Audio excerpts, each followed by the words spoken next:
Come, come, my little skylark must not droop her wings.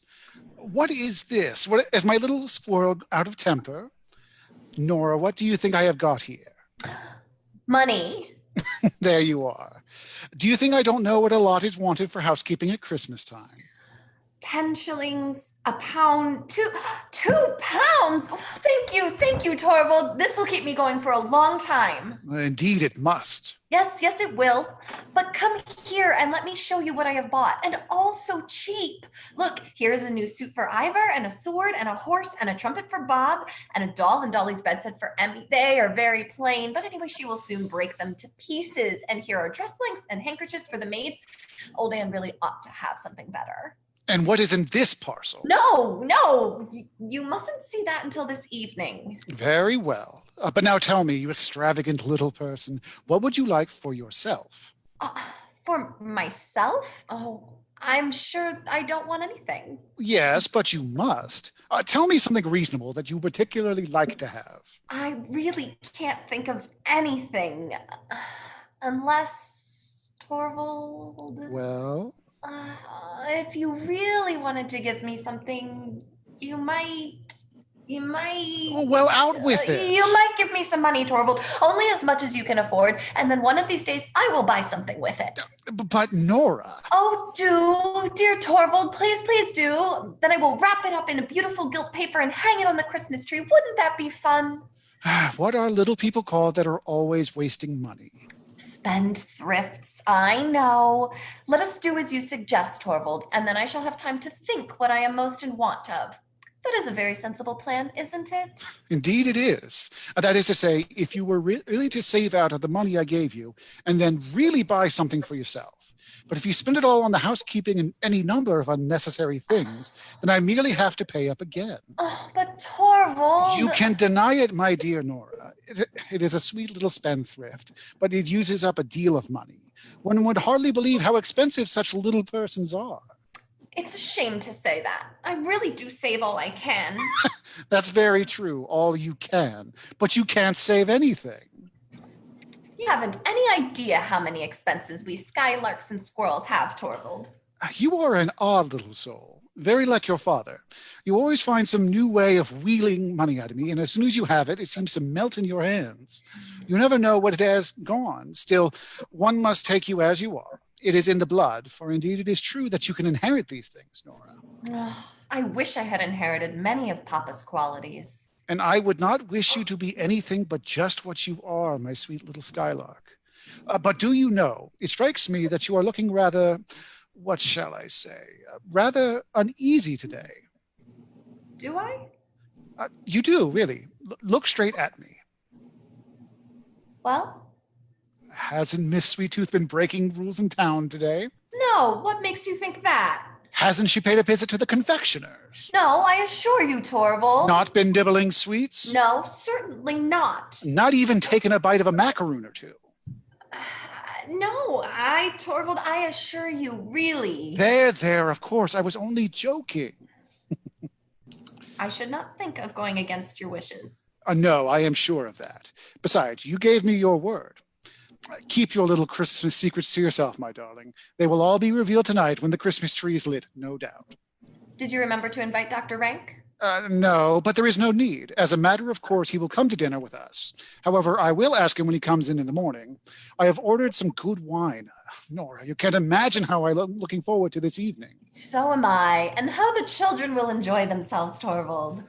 It is splendid to feel that one has a perfectly safe appointment and a big enough income. It's delightful to think of, isn't it? It's wonderful. Do you remember last Christmas? For 3 full weeks beforehand, you shut yourself up every evening until long after midnight, making ornaments for the Christmas tree and all the other fine little things that were to be a surprise for us. It was the dullest 3 weeks I'd ever spent. I didn't find it dull. But there was precious little result, Nora. Oh, you shouldn't tease me about that again. How could I help the cats going in and tearing everything to pieces? Of course, you couldn't, poor little girl. You had the best of intentions to please us all, and that's the main thing. But it is a good thing that our hard times are over. Yes, it really is wonderful. But this time I needn't sit here and be dull all alone, and you need to ruin your dear eyes and your pretty little hands. No, Torvald, needn't any longer, need I? It's wonderfully lovely to hear you say so. Now I will tell you how I have been thinking we ought to arrange things, Torvald. As soon as Christmas is over, there's the bell. There's someone at the door. What a nuisance. If it is a caller, remember I am not at home. A lady to see you, ma'am, a stranger. Ask her to come in. The doctor came out at the same time, sir. Did he go straight to my room? Yes, sir. How do you do, Nora? How do you do? You don't recognize me, I suppose. No, I don't know. Yes, to be sure, I seem to. Oh, yes, Christine. Is it really you? Yes, it is I. Christine, to think of my not recognizing you, and yet, how could I? How you have altered, Christine. Yes, I have indeed, in 9, 10 long years.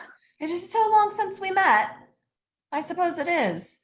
The last 8 years have been a happy time for me, I can tell you. And so now you've come into town and you've taken this long journey in winter. That was plucky of you. I arrived by steamer this morning.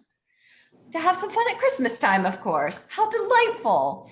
We will have such fun together. But take off your things. You are not cold, I hope. Now we will sit down by the stove and be cozy. No, take this armchair. I will sit here in the rocking chair. Now you look like your old self again. It was only the first moment. You're a little paler, Christine, and perhaps a little thinner. And a much, much older Nora. Perhaps a little older. Very, very little. Certainly not much. Oh, what a thoughtless creature I am, chattering away like this. My poor dear Christine, do forgive me. What do you mean, Nora?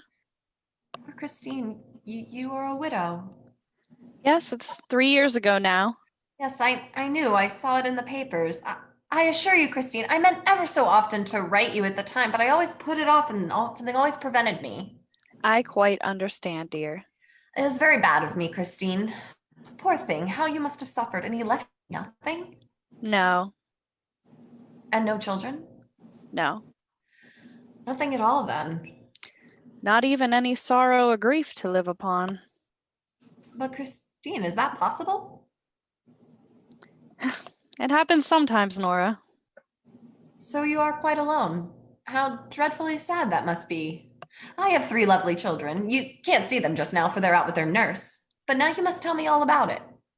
No, I want to hear about you. No, you must begin. I mustn't be selfish today. Today, I must only think of your affairs. But there is one thing I must tell you. Do you know that we've just had a great piece of good luck? No, what is it? Just fancy, my husband has been made manager of the bank. Your husband? What good luck. Yes, tremendous. A barrister's profession is such an uncertain thing, especially if he won't undertake unsavory causes. And naturally, Torvald has never been willing to do that, and I quite agree with him. You may imagine how pleased we are. He is to take up his work in the bank at the new year, and then he will have a big salary and lots of commissions.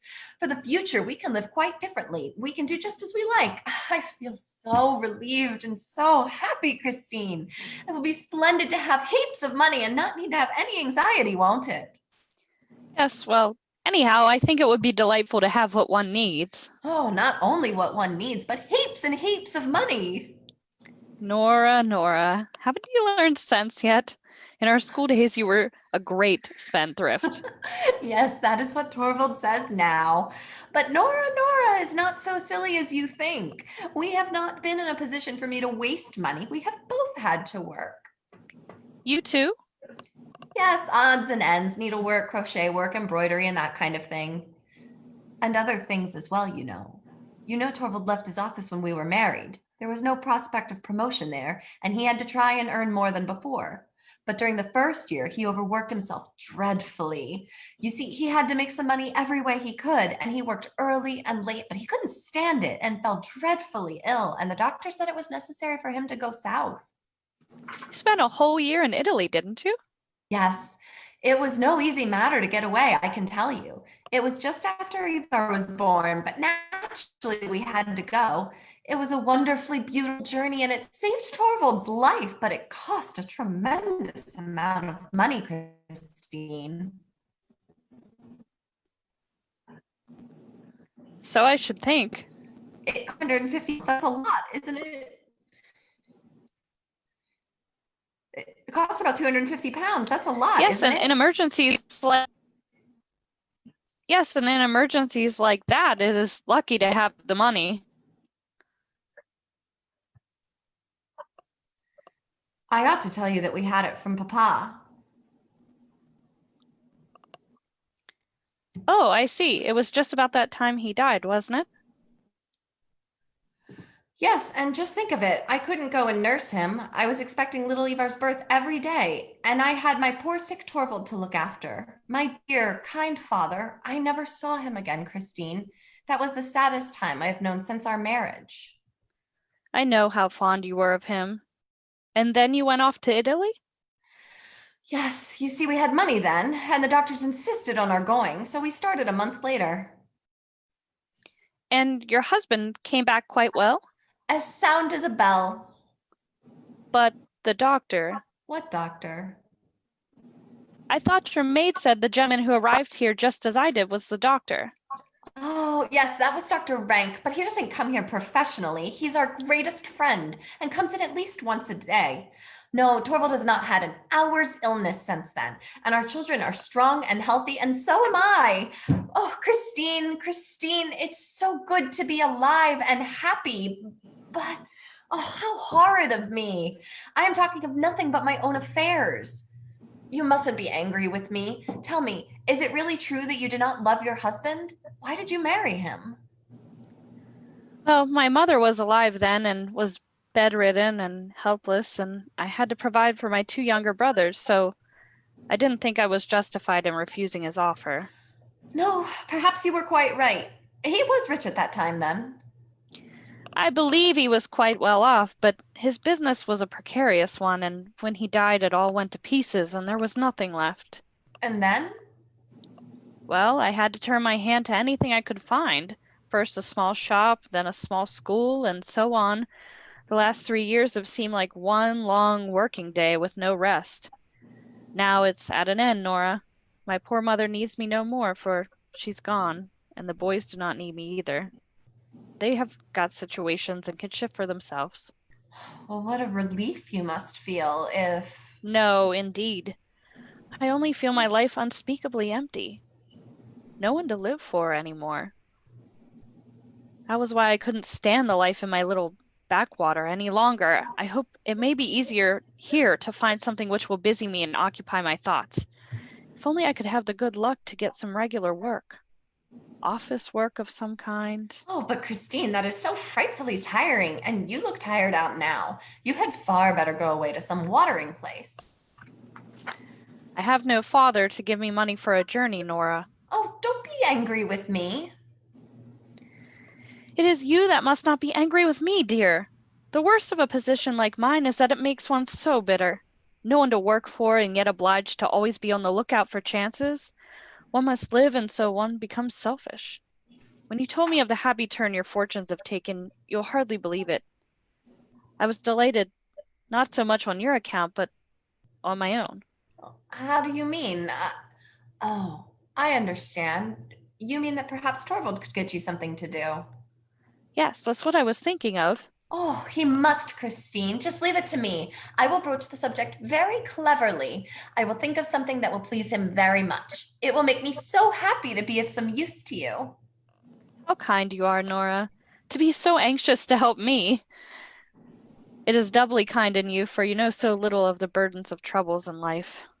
I know so little of them? My dear, small household cares and that sort of thing? You're a child, Nora. You ought not be so superior. No? You are just like all the others. They all think that I'm incapable of anything really serious, Come. that I've gone through nothing in this world of cares. But my dear Nora, you've just told me all of your troubles. No, those were trifles. I have not told you the important thing. The important thing? What do you mean? You look down upon me altogether, Christine, but you ought not to. You are proud, aren't you, of having worked so hard and so long for your mother? Oh, indeed, I don't look down on anyone. But it is true that I am both proud and glad to think that I was privileged to make the end of my mother's life almost free from care. And you are proud to think of what you have done for your brothers? I think I have the right to be. I think so too. But now, listen to this. I too have something to be proud and glad of. I have no doubt you have, but what do you refer to? Speak low. Suppose Torvald were to hear. He mustn't on any account. No one in the world must know, Christine, except you. But what is it? Come here. Now I will show you what I too have something to be proud and glad of. It was I who saved Torvald's life. Saved? How? Well, I told you about our trip to Italy. Torvald would never have recovered if he had not gone there. Yes, but your father gave you the necessary funds. Yes, that is what Torvald and all the others think, but But Papa didn't give us a shilling. It was I who procured the money. you? All that large sum? 250 pounds. What do you think of that? But Nora, how could you possibly do it? Did you win a prize in the lottery? In the lottery? There would have been no credit in that. But where did you get it from then, Nora? Hmm. Because you couldn't have borrowed it. Couldn't I? Why not? No, a wife cannot borrow without her husband's consent. Oh, if it is a wife who has any head for business, a wife who has the wit to be a little bit clever. I don't understand at all, Nora. There's no need that you should. I never said I had borrowed the money. I may have got it some other way. Perhaps I got it from some other admirer. When anyone is as attractive as I am. You're a mad creature. Now you know you're full of curiosity, Christine. Listen to me, Nora dear. Haven't you been a little bit imprudent? Is it imprudent to save your husband's life? Well, it seems to me imprudent without his knowledge to... But it was absolutely necessary that he should not know. My goodness, can't you understand that? It was necessary he should have no idea what a dangerous condition he was in. It was me that the doctors came and said that his life was in danger and that the only thing to save him was to live in the South. Do you suppose I didn't try, first of all, to get what I wanted as if it were for myself? I told him how much I should love to travel abroad like other young wives. I tried tears and entreaties with him. I told him that he ought to remember the condition I was in and that he ought to be kind and indulgent to me. I even hinted that he might raise a loan. That nearly made him angry, Christine. He said I was thoughtless and that it was his duty as my husband not to indulge me in my whims and caprices, as I believe he called them. Very well, I thought. You must be saved, and that is how I came to devise a way out of the difficulty. And did your husband never get to know from your father that the money had not come from him? No, never. Papa died just at that time. I had meant to let him into the secret and beg him never to reveal it, but he was so ill then. Alas, there was never any need to tell him. And since then, you've never told your secret to your husband. Good heavens, no! How could you think so? A man who has such strong opinions about these things. And besides, how painful and humiliating it would be for Torvald, with his manly independence, to know that he owed me anything. It would upset our mutual relations altogether. Our beautifully happy home would no longer be what it is now. Do you mean to ever tell him about it?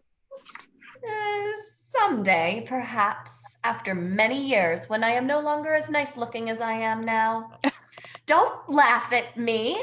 I mean, of course, when Torvald is no longer as devoted to me as he is now, when my dancing and dressing up and reciting have paled on him, then it may be a good thing to have something in reserve. What nonsense! That time will never come. Now, what do you think of my great secret, Christine? Do you still think I am of no use? I can tell you, too, that this affair has caused me a lot of worry. It has been by no means easy for me to meet my engagements punctually. I may tell you that there is something that is called in business quarterly interest, and another thing called payment in installments. And it is always so dreadfully difficult to manage them. I have had to save a little here and there where I could, you understand. I've not been able to put aside much for my family from my housekeeping money, for Torvald must have a good table. I couldn't let my children be shabbily dressed. I have felt obliged to use up all he gave me for them, the sweet little darlings.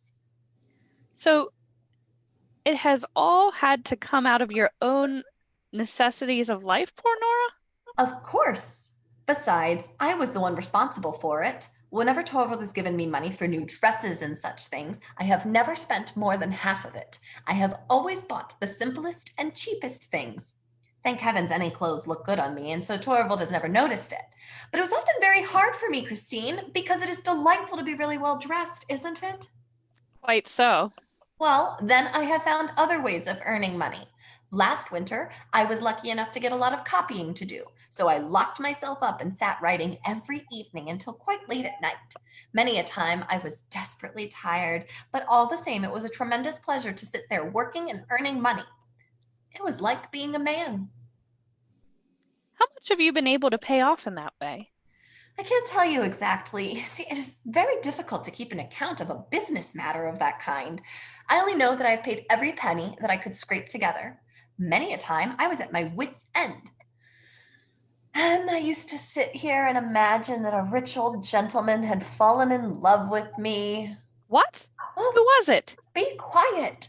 And that he had died, and that when his will was opened, it contained, written in big letters, the instruction, the lovely Mrs. Nora Helmer is to have all I possess paid over to her at once in cash. But, my dear Nora, who could this man be? Oh, good gracious, can't you understand? There was no old gentleman at all. It was only something that I used to sit here and imagine when I couldn't think of any way of procuring money. But it's all the same now. The tiresome old person can stay where he is as far as I'm concerned. I don't care about him or his will either, for I am free from care now. My goodness, it's delightful to think of, Christine. Free from care. To be able to be free from care, quite free from care. To be able to play and romp with the children. To be able to keep the house beautifully and have everything just as Torvald likes it. And think of it, soon the spring will come and the big blue sky. Perhaps we shall be able to take a little trip. Perhaps I shall see the sea again. Oh, it's a wonderful thing to be alive and happy. There's the bell.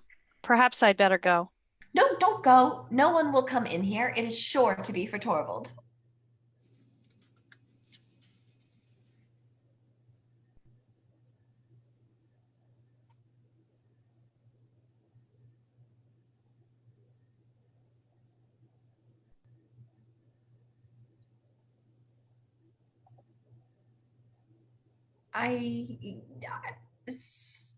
Who is there?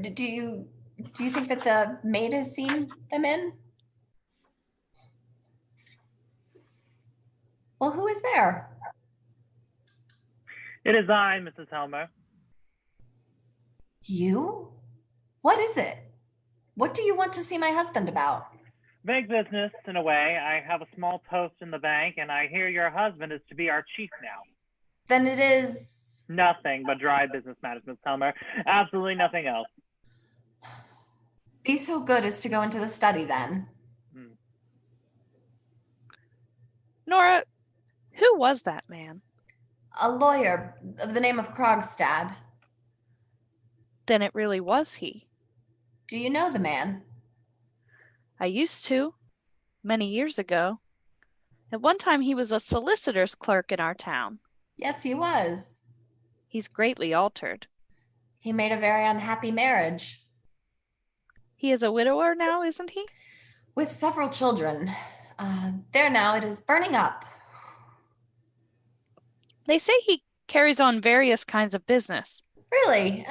Perhaps he does. I don't know anything about it. But don't let us think of business. It's so tiresome. No, my dear fellow, I won't disturb you. I would rather go into your wife for a little while. I beg your pardon. I beg your pardon. I'm afraid I'm disturbing you too. No, not at all. Dr. Rank, Mrs. Lind. I've often heard Mrs. Lind's name mentioned here. I think I passed you on the stairs when I arrived, Mrs. Lind. Yes, I go up very slowly. I can't manage stairs well. Ah, some slight internal weaknesses. No, the fact is I've been overworking myself. Nothing more than that? Then I suppose you have come to town to amuse yourself with our entertainments. I've come to look for work. Is that a good cure for overwork? One must live, Dr. Rank. Yes, the general opinion seems to be that it is necessary. Look here, Dr. Rank. You know you want to live. Well, certainly. However wretched I may feel, I want to prolong the agony as long as possible. All my patients are like that, and so are those who are morally diseased.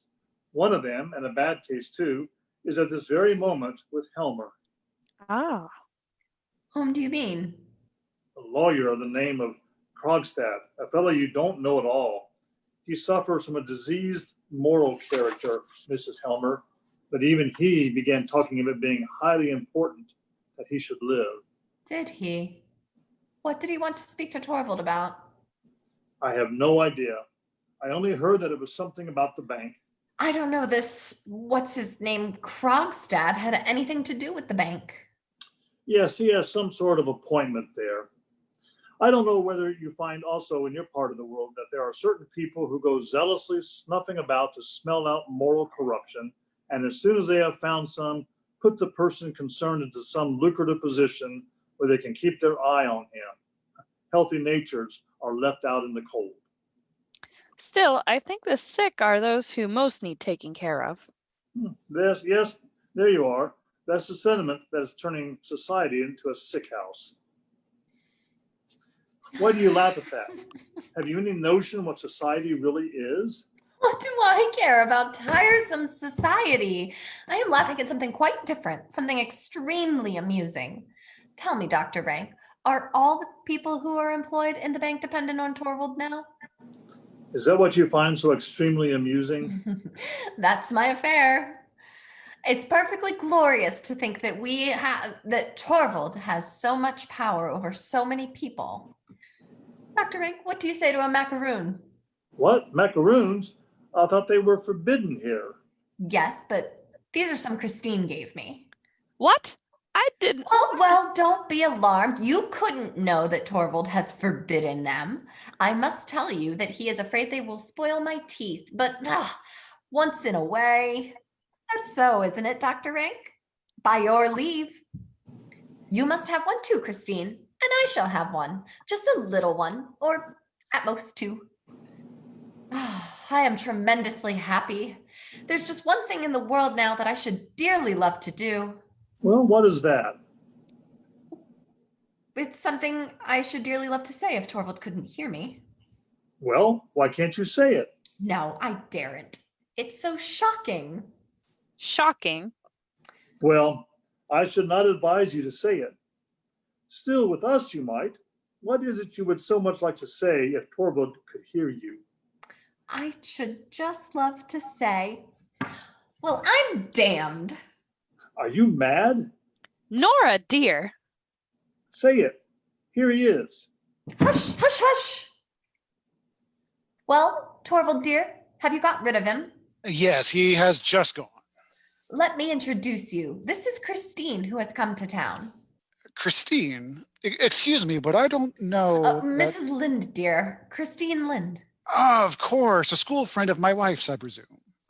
Yes, we've known each other since then. And just think, she has taken a long journey in order to see you. What do you mean? No, really, Christine is tremendously clever at bookkeeping, and she is frightfully anxious to work under some clever man so as to perfect herself. Very sensible, Mrs. Lind. And when she heard you had been appointed manager of the bank, the news was telegraphed, you know. She traveled here as quick as she could, Torvald. I'm sure you will be able to help do something for Christine. For my sake, won't you? Well, it is not altogether impossible. I presume you are a widow, Mrs. Lind, yes. and have had some experience with bookkeeping. Yes, a fair amount. Ah, well, it's very likely I may be able to find something for you in our... What did I tell you? What did I tell you? You have just come at a fortunate moment, Mrs. Lind. How am I to thank you? Oh, there is no need. But today you must excuse me. Wait a minute. I'll come with you.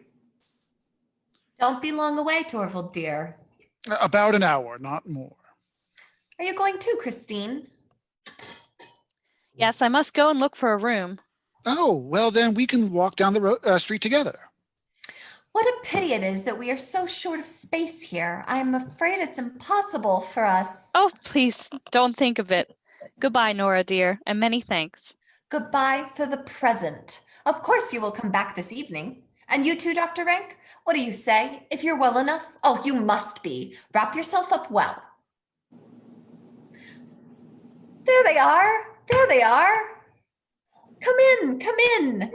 Oh, you sweet blessings. Look at them, Christine. Aren't they darlings? Don't let us stand here in the draft. Come along, Mrs. Lind. The place will only be bearable. How fresh and well you look. Such red cheeks like apples and roses. Have you had great fun? Oh, that's splendid. What, you pulled both Emmy and Bob along on the sledge? Both at once? That was good. You are a clever boy, Ivar. Let me take her for a little Anne, my sweet little baby doll. Yes, yes, mother will dance with Bob too. What? Have you been snowballing? I wish I had been there too. No, no, I will take their things off, Anne. Please let me do it. It is such fun. Go in now, you look half frozen. There's some hot coffee for you on the stove. Oh, really? Did a big dog run after you? But it didn't bite you. No, dogs don't bite nice little dolly children. You mustn't look at the parcels, Ivar. What are they? Ah, I dare say you would like to know. No, no, it's something nasty. Come, let us have a game. What shall we play at? Hide and seek? Yes, we'll play hide and seek. Bob shall hide first. Must I hide? Very well, I'll hide first. Excuse me, Mrs. Helmer. Ah, what do you want? Excuse me, the outer door was ajar. I suppose someone forgot to shut it. My husband is out, Mr. Krogstad. I know that. What do you want here then? A word with you. With me? Go in to nurse. What? No, the strange man won't do mother any harm. When he is gone, we'll have another game. You want to speak to me? Yes, I do. Today? It's not the first of the month yet. No, it is Christmas Eve, and it will depend on yourself what sort of a Christmas you will spend. What do you mean? Today is absolutely impossible for me. We won't talk about that until later on. This is something different. I presume you can give me a moment? Yes, yes, I can. Although... Good. I was in Olson's restaurant and saw your husband going down the street. Yes? With a lady. What then?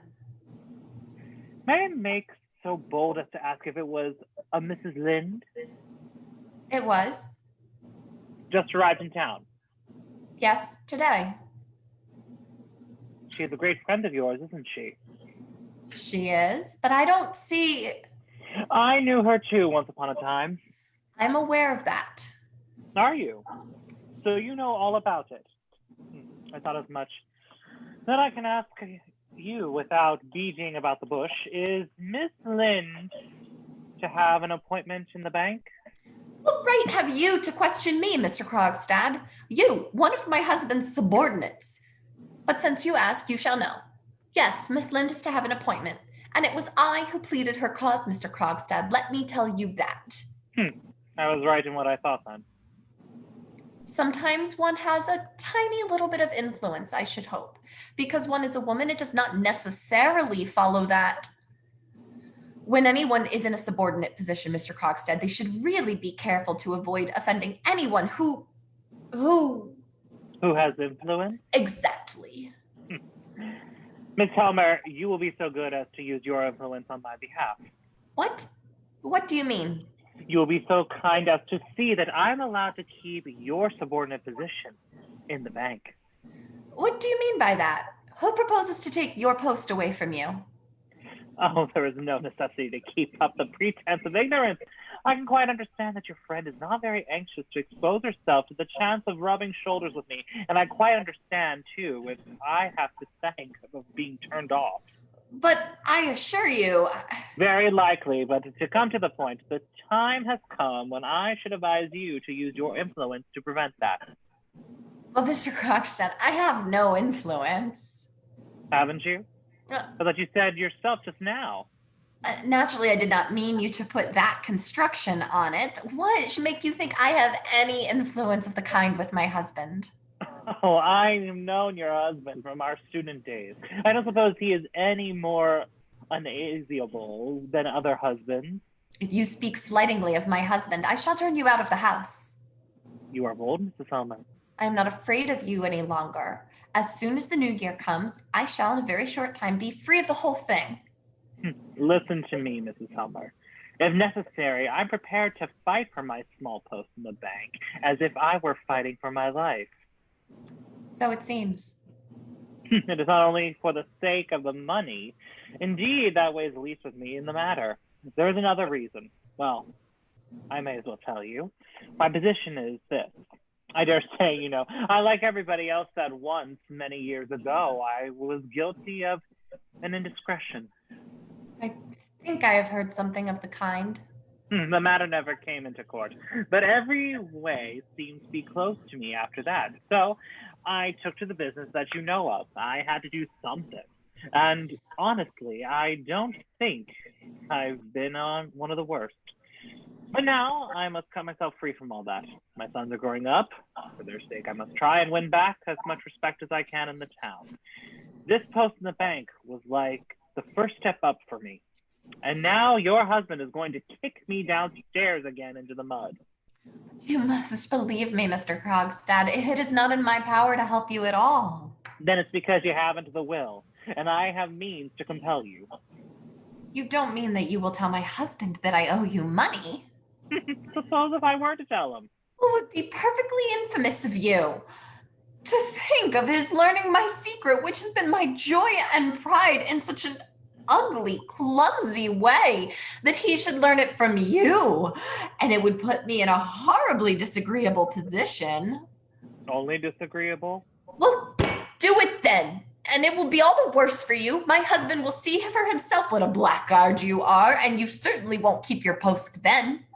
I asked you if it was only a disagreeable scene at home that you were afraid of. If my husband does get to know of it, of course he will pay you what you are still owing, and we shall have nothing more to do with you. Listen to me, Mrs. Helmer. Either you have a very bad memory, or you know very little of business. I shall be obliged to remind you of a few details. What do you mean? When your husband was ill, you came to me to borrow £250. I didn't know anywhere else to go. I promised to get you that amount. Yes, and you did so. I promised to get you that amount on a certain condition. Your mind was so taken up with your husband's illness, and you were so anxious to get the money for your journey, that you seem to have paid no attention to the conditions of our bargain. Therefore, it will not be amiss if I remind you of them. Now, I promised to get the money on the security of the bond which I drew. Yes, and which I signed. Good. But below your signature, there were a few lines constituting your father surely for the money. Those lines your father should have signed. Should? He did sign them. I had left the date blank. That is to say, your father should himself have inserted the date on which he signed the paper. Do you remember that? Yes, I think I remember. Then I gave you the bond to send to post to your father. Is that not so? Yes. And you naturally did so at once, because 5 or 6 days afterwards, you brought me the bond with your father's signature, and then I gave you the money. Well, haven't I been paying it off regularly? Well, fairly so, yes. But to come back to the matter in hand, that must have been a very trying time for you, Mrs. Helmer. It was indeed. Your father was very ill, wasn't he? He was very near his end. And died soon afterwards? Yes. Tell me, Mrs. Helmer, can you by any chance remember what day your father died? On what day of the month, I mean? Papa died on the 29th of September. That is correct. I have ascertained it for myself, and as that is so, there is a discrepancy, and I cannot account for it. What discrepancy? I don't know. The discrepancy consists, Mrs. Helmer, that in fact, your father signed this bond 3 days after his death. What do you mean? I don't understand. Your father died on the 29th of September. But look here, your father has dated his signature the 2nd of October. It is a discrepancy, isn't it? Can you explain it to me? It is a remarkable thing, too, that the words 2nd of October, as well as the year, are not written in your father's handwriting, but in one that I think I know. Well, of course, it can be explained. Your father may have forgotten to date his signature, and someone else may have dated it haphazard before they knew of his death. There is no harm in that. It all depends on the signature of the name, and that is genuine, I suppose, Mrs. Helmer. It was your father himself who signed his name here? No, it was not. It was I that wrote Papa's name. Are you aware that this is a dangerous confession? In what way? You shall have your money soon. Let me ask you a question. Why did you not send the paper to your father? It was impossible. Papa was so ill. If I had asked him for his signature, I should have had to tell him what the money was to be used for. And when he was so ill himself, I couldn't tell him that my husband's life was in danger. It was impossible. It would have been better for you if you had given your trip abroad. No, that was impossible. That trip was to save my husband's life. I couldn't give that up. But did it never occur to you that you were committing a fraud on me? I didn't take that into account. I didn't trouble myself about you at all. I couldn't bear you because you put so many heartless difficulties in my way, although you knew what a dangerous condition my husband was in. Mrs. Helmer, you evidently do not realize clearly that it is that you who have been guilty of it. I can assure you that my one false step, which lost me all my reputation, was nothing more, nothing worse than what you have done. You? Do you ask me to believe that you were brave enough to run a risk to save your wife's life? The law cares nothing about motive. Then it must be a very foolish law. Foolish or not, it is the law by which you will be judged if I produce the paper in court. Don't believe it. Is a daughter not allowed to spare her dying father anxiety and care? Is a wife not to be allowed to save her husband's life? I don't know much about law, but I am certain that there must be laws permitting such things as that. Have you no knowledge of such laws? You who are a lawyer, you must be a very poor lawyer, Mr. Krogstad. Maybe. But matters of business, such business as you and I have had together, do you think I don't understand that? Very well then, do as you please. But let me tell you this, if I lose my position a second time, you shall lose yours with me. Nonsense. Trying to frighten me like that. I'm not so silly as he thinks. And yet, no, it's impossible. I did it for love's sake. Yes, dears, I know that the stranger man has gone, but don't tell anyone about the stranger man. Do you hear? Not even Papa. No, I'm not going to come play again. Yes, but I can't now. I know I promised. Run away in. I have such a lot to do. Run away in, my sweet little darlings. Oh, no. Helen, bring the tree in. No, it is quite impossible. Where should I put it, ma'am? Here, in the middle of the floor. Shall I get you anything else? No, thank you. I have all that I want. A candle here and flowers here. The horrible man. It's all nonsense. There's nothing wrong. The tree shall be splendid. I will do everything I can think of to please you, Torvald. I will sing for you, dance for you. Oh, are you back already? Yes. Has anyone been here? Here? No. That is strange. I saw Krogstad going out the gate. Did you? Oh, yes, I forgot. Krogstad was here for a moment. Nora, I can see from your manner that he has been here begging you to say a good word for him. Yes. And you were to appear to do it of your own accord. You were to conceal from me the fact of him having been here. Didn't he beg that of you too? Yes, Torvald, but Nora, and you would have to be a party to that sort of thing. To have any talk with a man like that and give him any sort of promise, and to tell me a lie into the bargain. a lie? Didn't you tell me no one had been here? My little songbird must never do that again. A songbird must have a clean beak to chirp with, no false notes. That is so, isn't it? Yes, I am sure it is. We will say no more about it. How warm and snug it is here. Torvald, Yes. I'm looking forward tremendously to the fancy dress ball at the Stenborgs the day after tomorrow. And I am tremendously curious to see what you are going to surprise me with. It was very silly of me to want to do that. What do you mean?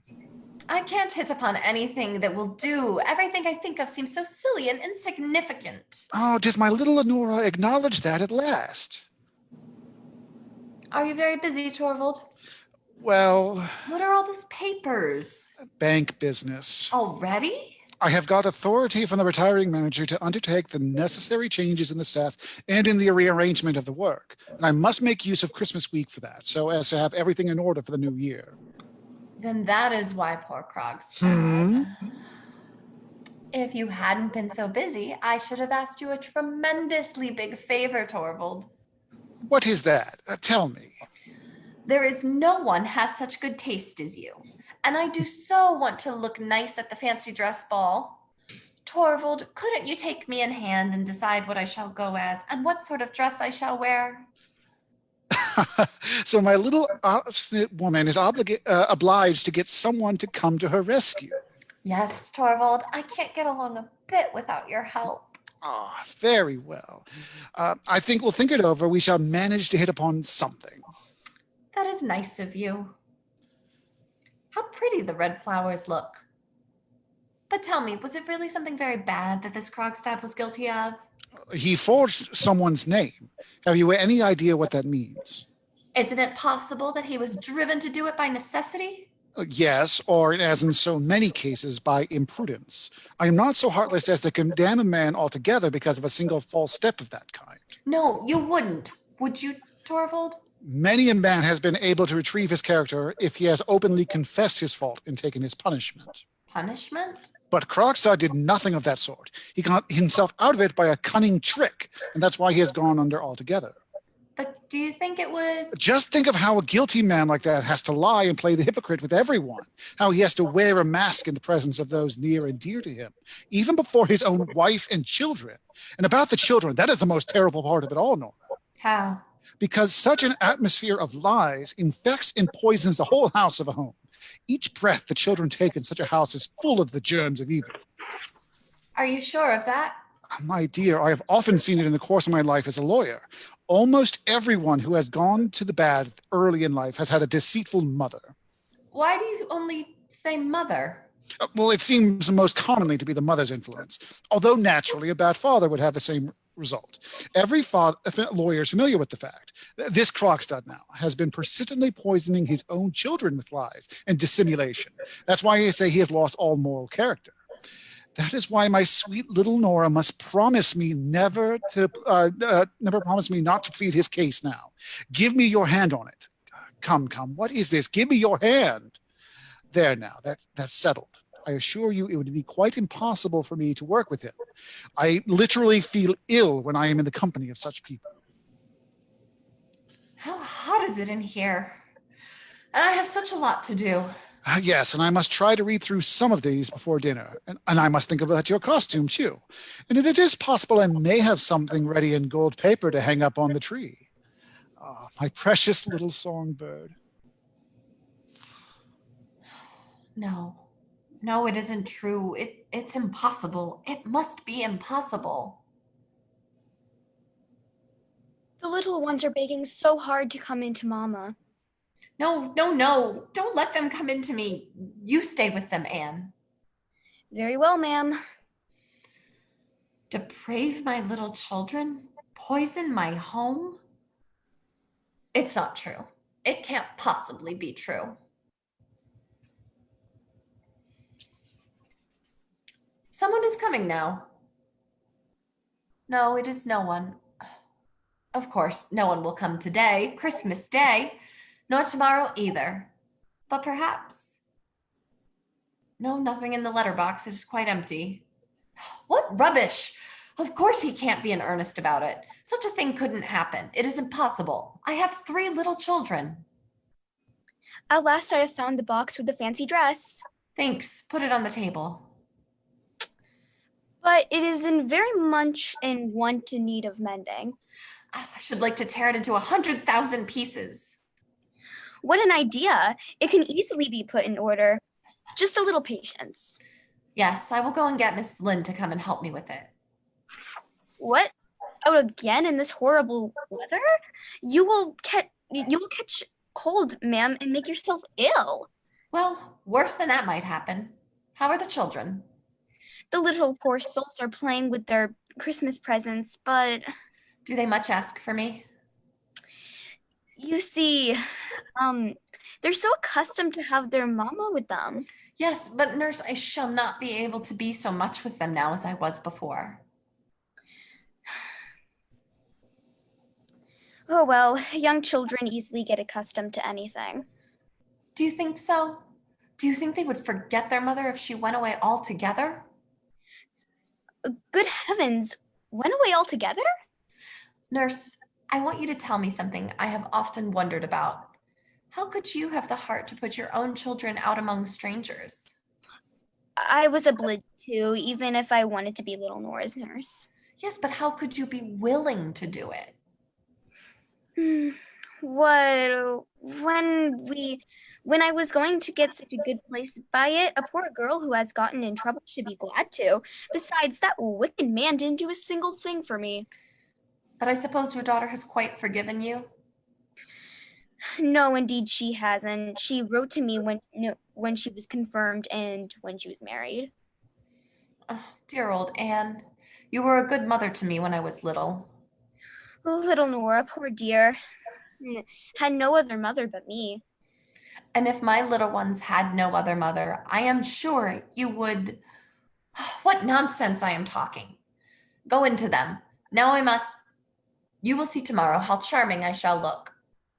I am sure that there will be no one at the ball so charming as you, ma'am. If only I dared go out. If only no one would come. If only I could be sure nothing would happen here in the meantime. Stuff and nonsense. No one will come. Only I mustn't think about it. I will brush my muff. What lovely, lovely gloves. Out of my thoughts. Out of my thoughts. 1, 2, 3, 4, 5, 6. Oh, there's someone coming. Oh, it's you, Christine. There's no one else out there, is there? How good of you to come. I heard you were up asking for me. Yes, I was passing by. As a matter of fact, it is something you could help me with. Let us sit down here on the sofa. Look here. Tomorrow evening, there is to be a fancy dress ball at the Svenborgs who live above us, and Torvald wants me to go as a Neapolitan fisher girl and dance the tarantella that I learned at Capri. I see. You're going to keep up the character. Yes, Torvald wants me to. Look, here's the dress. Torvald had it made for me there, but now it is also torn, and I haven't any idea. We will easily put that right. It is only some of the trimming come unsewn here and there. Needle and thread? Now then, that's all we want. It is nice of you. So you are going to be dressed up tomorrow, Nora. I will tell you what. I shall come in for a moment and see you in your fine feathers. But I have completely forgotten to thank you for the delightful evening yesterday. Well, I don't think yesterday was as pleasant as usual. You ought to have come to town a little earlier, Christine. Certainly Torvald does understand how to make a house dainty and attractive. And so do you, it seems to me. You're not your father's daughter for nothing. But tell me, is Dr. Rank always as depressed as he was yesterday? No, yesterday it was very noticeable. I must tell you that he suffers from a very dangerous disease. He has consumption of the spine, poor creature. His father was a horrible man who committed all sorts of excesses, and that is why his son was sickly from childhood. Do you understand? But my dearest Nora, how do you know anything about such things? When you have 3 children, you get visits now and then from married women who know something of medical matters, and they talk about one thing and another. Does Dr. Rank come here every day? Every day regularly. He is Torvald's most intimate friend, and a great friend of mine, too. He's just like one of the family. But tell me this, is he perfectly sincere? I mean, isn't he the kind of man that's so very anxious to make himself agreeable? Not in the least. What makes you think that? But when you introduced me to him yesterday, he declared that he had often heard my name mentioned in this house, but afterwards I noticed that your husband hadn't the slightest idea who I was. So how could Dr. Rank? That is quite right, Christine. Torvald is so absurdly fond of me that he wants me absolutely to himself, as he says. At first, he used to seem almost jealous if I mentioned any of the dear folk at home, so naturally I gave up doing so. But I often talk about such things with Dr. Rank because he likes hearing about them. Listen to me, Nora. You're still very like a child in many things, and I'm older than you in many ways and have a little more experience. Let me tell you this. You ought to make an end of it with Dr. Rank. What ought I make an end out of? Of two things, I think. Yesterday you talked some nonsense about a rich admirer who was to leave you money. Admirer who doesn't exist, unfortunately. But what then? Is Dr. Rank a man of means? Yes, he is. And he has no one to provide for. No, no one, but And he comes here every day. yes, I told you so. But how can this well-bred man be so tactless? I don't understand you at all. Don't prevaricate, Nora. Do you suppose I don't guess who lent you the 250 pounds? You out of your senses. How can you think of such a thing? A friend of ours who comes here every day? Do you realize what a horribly painful position that would be? Then it really isn't he? No, certainly not. It would have never entered into my head for a moment. Besides, he had no money to lend then. He came into his money afterwards. Well, I think that was lucky for you, my dear Nora. No, it never would have come into my head to ask Dr. Rank. Although I'm quite sure that if I had asked him, But of course you wouldn't. no, of course not. But I had no reason to think it could possibly be necessary. But I am quite sure that if I told Dr. Rank, Behind your husband's back. I must make an end of it with the other one, and that will be behind his back too. I must make an end of it with him. Yes, that's what I told you yesterday, but A man can put a thing like that much straighter, much easier than a woman. one's husband, yes. Nonsense! When you pay off a debt, you get your bond back, don't you? Yes, as a matter of course. And you can tear it into 100,000 pieces and burn it up, the nasty, dirty paper. Nora, you're concealing something from me. Do I look as if I were? Something has happened to you since yesterday morning. Nora, what is it? Christine? Hush! There's Torvald come home. Do you mind going in with to the children for the present? Torvald can't bear to see dressmaking going on. Let Anne help you.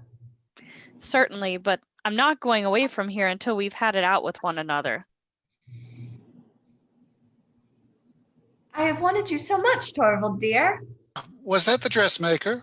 No, it was Christine. She's helping me put my dress in order. You will see that I shall look quite smart. Wasn't that a happy thought of mine now?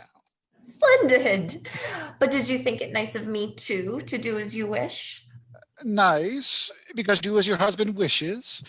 Well, my little rogue, I'm sure you did not mean it in that way, but I am not going to disturb you. You will want to be trying on your dress, I expect. I suppose you are going to work? Yes. Look at that. I had just been into the bank. Torvald, Yes. if your little squirrel were to ask you for something very, very prettily, What then? would you do it? I should like to hear what it is first. Your squirrel would run about and do all her tricks if you would be nice and do what she wants. Speak plainly. Your skylark would chirp about in every room with her song rising and falling. Well, my scarlark does that anyhow. I would play the fairy and dance for you in the moonlight, Torvald. Nora, you surely don't mean that request you made to me this morning. Yes, Torvald, I beg you so earnestly. Have you really the courage to open up that question again? Yes, dear, you must do as I ask. You must let Krogstad keep his post at the bank. My dear Nora, it is his post that I've arranged Mrs. Lind shall have. Oh, yes, you've been awfully kind about that, but you could just as well dismiss some other clerk instead of Krogstad. This is simple, incredible obstinacy. Because you chose to give him a faultless promise that you would speak for him, I am expected to That speak. isn't the reason, Torvald. It is for your own sake. This fellow writes in the most scurrilous newspapers. You've told me so yourself. He can do to you an unspeakable amount of harm. I am frightened to death of him. Ah, I understand. It is recollections of the past that scare you. What do you mean? Naturally, you are thinking of your father. Yes, of course. Just recall to your mind what these malicious creatures wrote in the papers about Papa and how horribly they slandered him. I believe they would have procured his dismissal if the department had not sent you over to inquire into it, and if you had not been so kindly disposed and helpful to him. My little Nora, there is an important difference between your father and me. Your father's reputation as a public official was not above suspicion. Mine is, and I hope it will continue to be so as long as I hold my office. You never can tell what mischief these men may contrive. We ought to be so well off, so snug and happy here in our peaceful home and have no cares. You and I and the children, Torvald. That is why I beg you so earnestly. And it is by interceding for him that they make it impossible for me to keep him. It is already known that the bank that I mean to dismiss Krogstad. It is to get about now that the new manager has changed his mind at his wife's bidding. What if it did? Of course, if only this obstinate little person can get her way. Do you suppose I'm going to make myself ridiculous before my whole staff to let people think that I am a man to be swayed by all sorts of outside influence? I should very well soon keep the consequences, as I can tell you. And besides, there is one thing that makes it quite impossible for me to have Krogstad in the bank for as long as I am manager. Whatever is that? His moral failings I might have overlooked, if necessary. Yes, you could, couldn't you? Yeah, and I hear he is a good worker too. But I knew him when we were boys. It was one of those rash friendships that often proved an incubus in afterlife. I may as well tell you plainly. We were once on an intimate terms with one another. But this tactless fellow lays no restraint on himself when other people are present. On the contrary, he thinks it gives him the right to adopt a familiar tone with me. And every moment, admit it is, I say, Helmer, old fellow, and that sort of thing. I assure you, it is extremely painful for me. He would make my position in the bank intolerable. Torvald, I don't believe you mean that. Don't you? Why not? Because it's such a narrow-minded way of looking at things. What are you saying? Narrow-minded? Do you think I am narrow-minded? No, just the opposite, dear, and that is exactly for the reason. It's the same thing. You say my point of view is narrow-minded, so I must be too. Narrow-minded. Very well. I will put an end to this. Helen, What are you going to do? settle it. Look here, take this letter and go downstairs with it at once. Find a messenger and tell him to deliver it, and be quick. The address is on it, and here is the money. Very well, sir. Now then, little Miss Obstinate. Torvald, what was that letter? Krogstad's dismissal. Call her back, Torvald. There's still time. Oh, Torvald, call her back. Do it for my sake, for your own sake, for the children's sake. Do you hear me, Torvald? Call her back. You don't know what that letter can bring upon us. It's too late. Yes, it's too late. My dear Nora, I can forgive the anxiety you are in, although really it is an insult to me. It is indeed. Isn't it an insult to think that I should be afraid of a starving quill driver's vengeance? But I forgive you nevertheless, because it is such an eloquent witness to your great love for me. And that is as it should be, my own darling Nora. Come what will, you may be sure I shall have both courage and strength if they be needed. You will see I am man enough to take everything upon myself. What do you mean by that? Everything, I say, whatever. You will never have to do that. That's right. Well, we will share it, Nora, as man and wife should. That is how it should be. Are you content now? There, not the frightened dove's eyes. The whole thing is only the wildest fancy. Now you must go in and play through the tarantella and practice with your tambourine. I shall go into the inner office and shut the door, and I shall hear nothing. You can make as much noise as you want. And when Rank comes, tell him where he can find you. He was capable of doing it. He will do it. He will do it in spite of everything. No, not that. Never, never anything rather than that. Oh, for some help, some way out of it. Dr. Rank, anything rather than whatever it is. Good day, Dr. Rank. I knew your ring, but you mustn't go in with Torvald now. I think he's busy with something. And you? Oh, you know very well. I always have time for you. Thank you.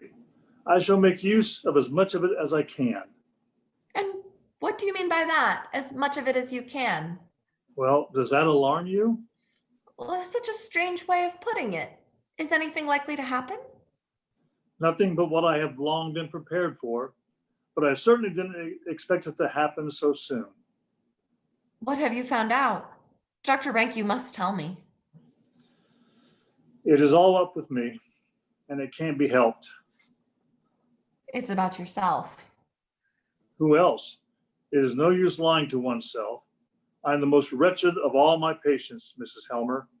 Lately, I've been taking stock of my internal economy. Bankrupt. Probably within a month, I shall lie rotting in the churchyard. What an ugly thing to say. The thing itself is cursedly ugly, and the worst of it is that I shall have to face so much more that is ugly before that. I shall only make one more examination of myself. When I have done that, I shall know pretty certainly when it will be that the horrors of dissolution will begin. There is something I want to tell you. Helmer's refined nature gives him an unconquerable disgust at everything that is ugly. I won't have him in my sick room.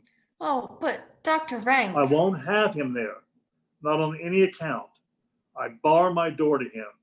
As soon as I am quite certain that the worst has come, I shall send you my card with a black cross on it, and then you will know that the loathsome end has begun. You are quite absurd today, and I wanted you so much to be in a really good humor. With death stalking beside me, to have to pay this penalty for another man's sin, is there any justice in that? And in every single family, in one way or another, some such inexorable retribution is being exacted. Rubbish, do talk of something cheerful. Oh, it's a mere laughing matter, the whole thing. My poor innocent spine has to suffer for my father's youthful amusements. I suppose you mean that he was too partial to asparagus and pâté de foie gras, don't you? Yes, and to truffles. Truffles, yes, and oysters too, I suppose. Oysters, of course. That goes without saying. And heaps of port and champagne. It is sad that all these nice things should take their revenge on our bones. Especially that they should revenge themselves on the unlucky bones of those who have not had the satisfaction of enjoying them. Yes, that's the saddest part of it all. Why did you smile? No, it was you that laughed. No, it was you that smiled, Dr. Rank. You are a greater rascal than I thought. I'm in a silly mood today. So it seems. Dear, dear Dr. Rank, death mustn't take you away from Torvald and me. It is a loss you would easily recover from. Those who are gone are soon forgotten. Do you believe that? People form new ties, and then Who will form new ties? both you and Helmer, when I am gone. You yourself are already on the high road to it, I think. What did that Mrs. Lind want here last night? Oh, you don't mean to say you are jealous of poor Christine. Yes, I am. She'll be my successor in this house. When I am done for, this woman will... Hush, don't speak so loud. She is in that room. Today again. There, you see? She has only come to sew my dress for me. Bless my soul, how unreasonable you are. Be nice now, Dr. Rank, and tomorrow you will see how beautifully I shall dance, and you can imagine I am doing it all for you. And for Torvald too, of course. Dr. Rank, come and sit down here and I will show you something. What is it? Just look at those. Silk stockings. Flesh colored. Aren't they lovely? It is so dark here now, but tomorrow. No, no, no. You must only look at the feet. Oh, well, you may have a look at the legs too. Well, why are you looking so critical? Don't you think they will fit me? I have no means of forming an opinion about that. For shame. That's to punish you. And what other nice things am I to be allowed to see? Not a single thing more for being so naughty. When I am sitting here talking to you as intimately as this, I cannot imagine for a moment what would have become of me if I had never come into this house. I do believe you feel thoroughly at home with us. And to be obliged to leave it all Nonsense. You're not going to leave it. and not be able to leave behind one the slightest token of one's gratitude, scarcely even a fleeting regret, nothing but an empty place which the first comer can fill as well as any other. And if I asked you now for no.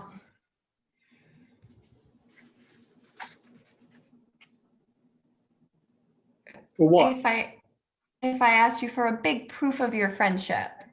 Yes, yes. I mean a tremendously big favor. Would you really make me so happy for once? But you don't know what it is yet. No, but tell me. I really can't, Dr. Rank. It is something out of all reason. It means advice and help and a favor. The bigger a thing it is, the better. I can't conceive what it is you mean. Do tell me, haven't I your confidence? More than anyone else. I know you are my truest and best friend, and so I will tell you what it is. Well, Dr. Rank, it is something that you must help me prevent. You know how devotedly, how inexpressibly deeply Torvald loves me. He would never for a moment hesitate to give his life for me. Nora, do you think he is the only one? The only one. The only one who would gladly give his life for your sake? Is that it? I was determined you should know it before I went away, and there will never be a better opportunity than this. Now you know it, Nora, and now you know too that you can trust me as you would trust no one else. Let me pass. Nora. Helen, bring in the lamp. Dear Dr. Rank, that was really horrid of you. To have loved you as much as anyone else does? Was that horrid? No, but to go and tell me so. There was really no need. What do you mean? Did you know? Nora, Mrs. Helmer, tell me, had you any idea of this? Oh, how do I know? I know whether I had or whether I hadn't. I really can't tell you. To think you could be so clumsy, Dr. Rank. We were getting on so nicely. Well, at all events, you now know that you can command me, body and soul. So won't you speak out? After what happened? I beg you to let me know what it is. I can't tell you anything now. Yes, you mustn't punish me in that way. Let me have permission to do for you whatever a man may do. You can do nothing for me now. Besides, I really don't need any help at all. You will find that the whole thing is merely fancy on my part. It is really so. Of course it is. You are a nice sort of man, Dr. Rank. Don't you feel ashamed of yourself now the lamp has come? Not a bit. But perhaps I had better go. Forever. No, indeed, you shall not. Of course you must come here, just as before. You know very well Torvald can't do without you. Yes, but you?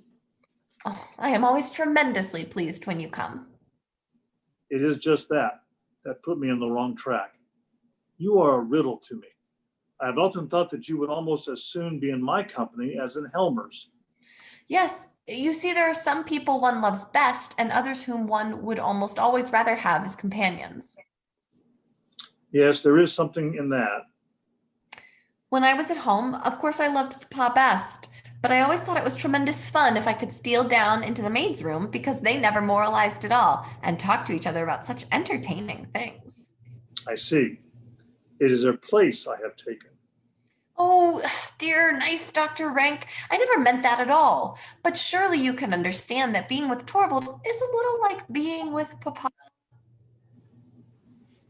If you please, ma'am. Oh, Is there anything wrong? oh, no, not in the least. It's only something. It is my new dress. What? Your dress is lying there. Oh, yes, that one. But this is another. I ordered it. Torvald mustn't know about it. Oh, then that was the great secret. Of course. Just go into him. He is sitting in the inner room. Keep him as long as. Make your mind easy. I won't let him escape. And is he standing waiting in the kitchen? Yes, he came up the back stairs. Didn't you tell him no one was in? Yes, but it was no good. He won't go away? No, he says he won't until he has seen you, ma'am. Well, let him come in, but quietly. Helen, you mustn't say anything about it to anyone. It's a surprise for my husband. Yes, ma'am. I quite understand. This dreadful thing is going to happen. It will happen in spite of me. No, it can't happen. It shan't happen. Speak low. My husband is home. No matter about that. What do you want of me? An explanation of something. Make haste then. What is it? You know, I suppose, that I have gotten my dismissal. I couldn't prevent it, Mr. Krogstad. I fought as hard as I could on your side, but it was no good. Does your husband love you so little then? He knows what I can expose you to, and yet he then. How can you suppose that he has any knowledge of the sort? I didn't suppose so at all. I would not be the least like our dear Torvald Helmo to show so much courage. Mr. Krogstad, a little respect for my husband, please. Certainly, all the respect he deserves. But since you have kept the matter so carefully to yourself, I make bold to suppose that you have a little clearer idea than you had yesterday of what is actually that you have done. More than you could ever teach me. Yet such a bad lawyer as I am. What is it you want of me? Only to see how you were, Mrs. Helmer. I have been thinking about you all day long. A mere cashier, a quill driver, a man like me. Even he has a little word of what is called feeling, you know. Show it then. Think of my little children. Have you and your husband thought of mine? But never about that. I only wanted to tell you that you do not take this matter too seriously. In the first place, there will be no accusation made on my part. No, of course not. I was sure of that. The whole thing can be arranged amicably, but there is no reason why anyone should know anything about it. It will remain a secret between us three. My husband must never get to know anything about it. How will you be able to prevent it? Am I to understand that you can pay the balance that is owing? No, not just at present. Or perhaps that you have some expedient for raising the money soon? No expedient that I mean to make use of. Well, in any case, it would have been of no use to you now. If you stood there with ever so much money in your hand, I would never part with your bond. Tell me what purpose you mean to put it to. I shall only preserve it, keep it in my possession. No one who is not concerned in the matter shall have the slightest hint of it, so that if the thought of it has driven you to any desperate resolution. It has. If you had it in your mind to run away from your home, I had. or even something worse, How could you know about that? give up the idea. How did you know I had thought of that? Most of us think that at first. I did too, but I hadn't the courage. No more than I. No. That's it, isn't it? You hadn't the courage either. No, I haven't. I haven't. Besides, it would have been a great piece of folly. Once the first storm at home is over, I have a letter from your husband in my pocket. Telling him everything? In as lenient a manner as I possibly could. He mustn't get that letter. Tear it up. I will find some means of getting money. Excuse me, Mrs. Helmer, but I think I told you just now. I'm not speaking of what I owe you. Tell me what sum you are asking my husband for, and I will get the money. I am not asking your husband for a penny. What do you want then? I will tell you. I want to rehabilitate myself, Mrs. Helmer. I want to get on. And in that, your husband must help me. For the last year and a half, I've had not a hand in anything dishonorable. Amid all that time, I have been struggling in most restricted circumstances. I was content to work my way up step by step. Now I am turned out, and I am not going to be satisfied with merely being taken into favor again. I want to go on. I tell you, I want to get into the bank again in a higher position. Your husband must make a place for me. That he will never do. He will, I know him. He dare not protest. And as soon as I am in there with him, then you will see. Within a year, I shall be the manager's right hand. It will be Niels Krogstad and not Torvald Helmer who manages the bank. That's a thing you will never see. Oh, do you mean by that, will you? I have courage enough for it now. Oh, you can't frighten me. A fine, spoilt lady like you. You will see. You will see. Under the ice, perhaps? Down into the cold, cold black water? And then in the spring to float up to the surface, all horrible and unrecognizable with your hair flattened out. Oh, you can't frighten me. Oh, nor you me. People don't do such things, Mrs. Helmer. Besides, what use would it be? I should have completely in my power all the same. Afterwards, when I am no longer.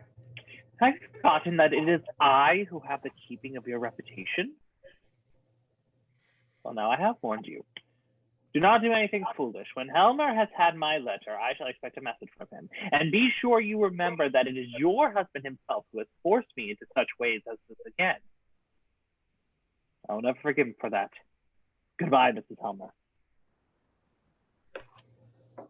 He's going.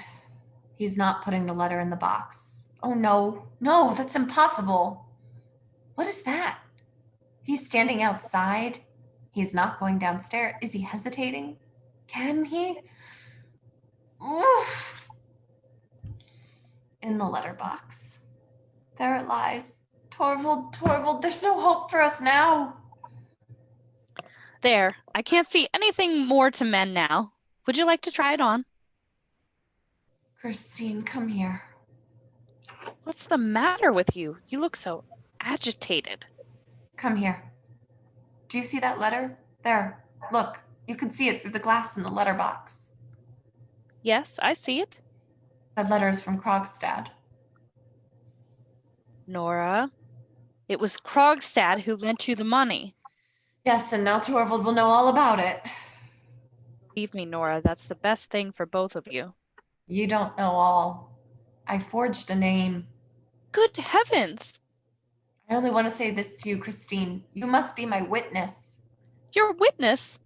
What do you mean? What am I to... If I should go out of my mind, and it might easily happen. Nora? Or if anything else should happen to me. Anything, for instance, that might prevent my being here. Nora, you are quite out of your mind. And if it should happen that there was someone who wanted to take all the responsibility, all of the blame, you understand?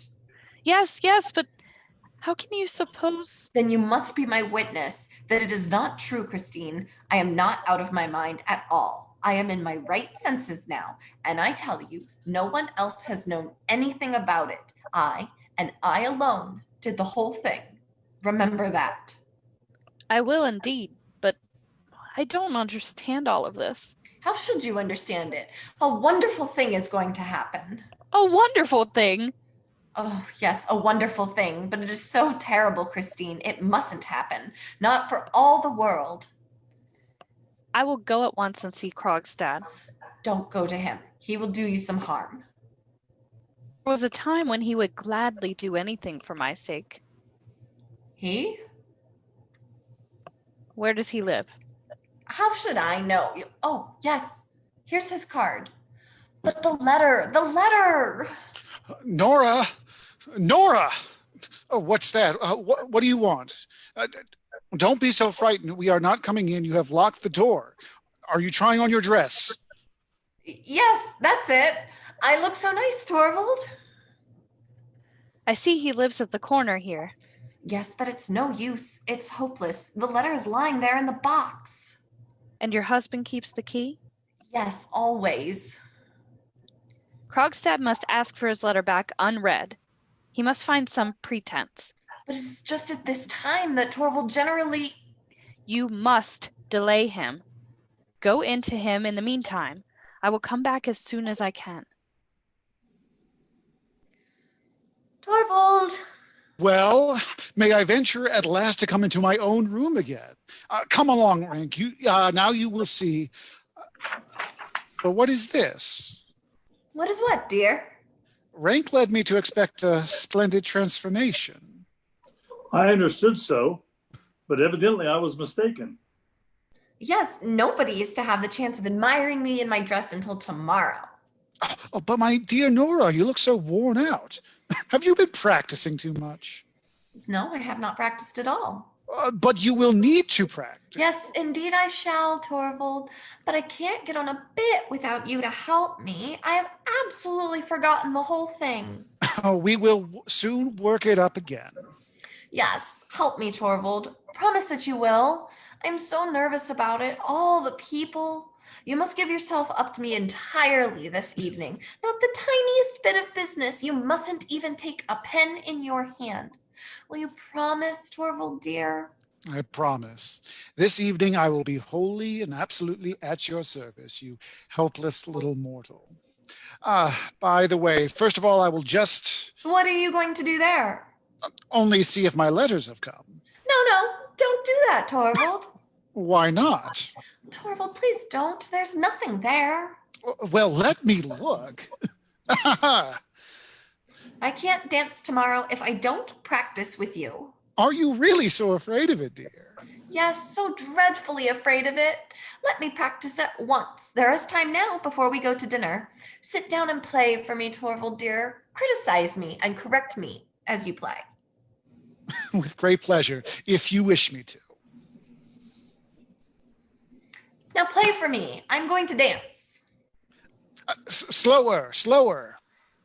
I can't do it any other way. Not so violently, Nora. This is the way. No, this is not a bit right. Didn't I tell you so? Let me play for her. Yes, do. I can correct her better then. Oh, Such fun, Christine. My dear darling Nora, you are dancing as if your life depended on it. So it does. Stop, Rank. This is sheer madness. Stop, I tell you. I never could have believed it. You have forgotten everything I've told you. There, you see? You will want a lot of coaching. Yes, you see how much I need it. You must coach me up to the last minute. Promise me that, Torvald. You can depend on me. You must not think of anything but me.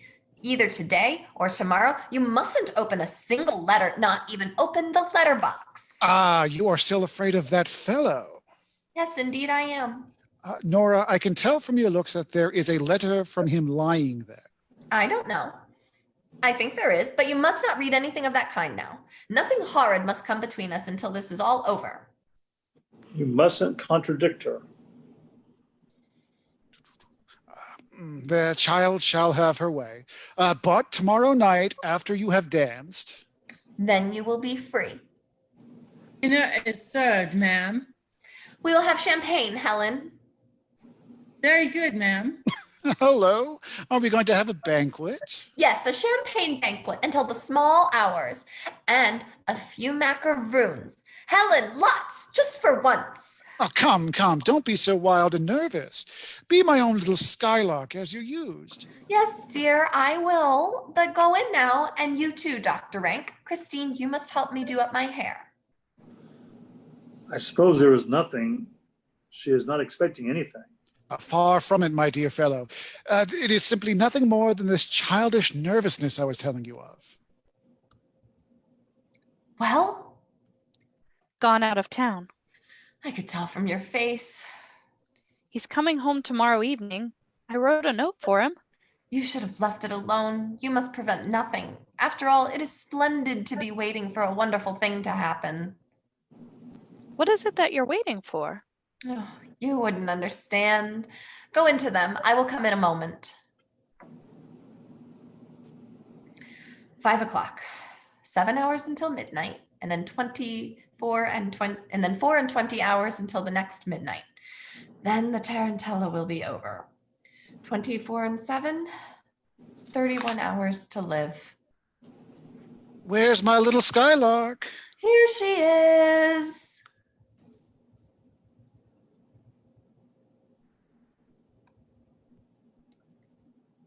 Not yet, and the time is nearly up. If only he does not. Ah, there he is. Come in, there's no one here. I found a note from you at home. What does this mean? It is absolutely necessary that I should have a talk with you. Really? And is it absolutely necessary that it should be here? It's impossible where I live. There's no private entrance to my rooms. Come in, we're quite alone. The maid is asleep and the Helmers are at the dance upstairs. Are the Helmers really at the dance tonight? Yes, why not? Certainly, why not?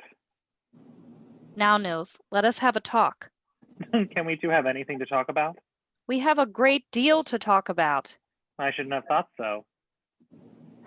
No, you've never properly understood me.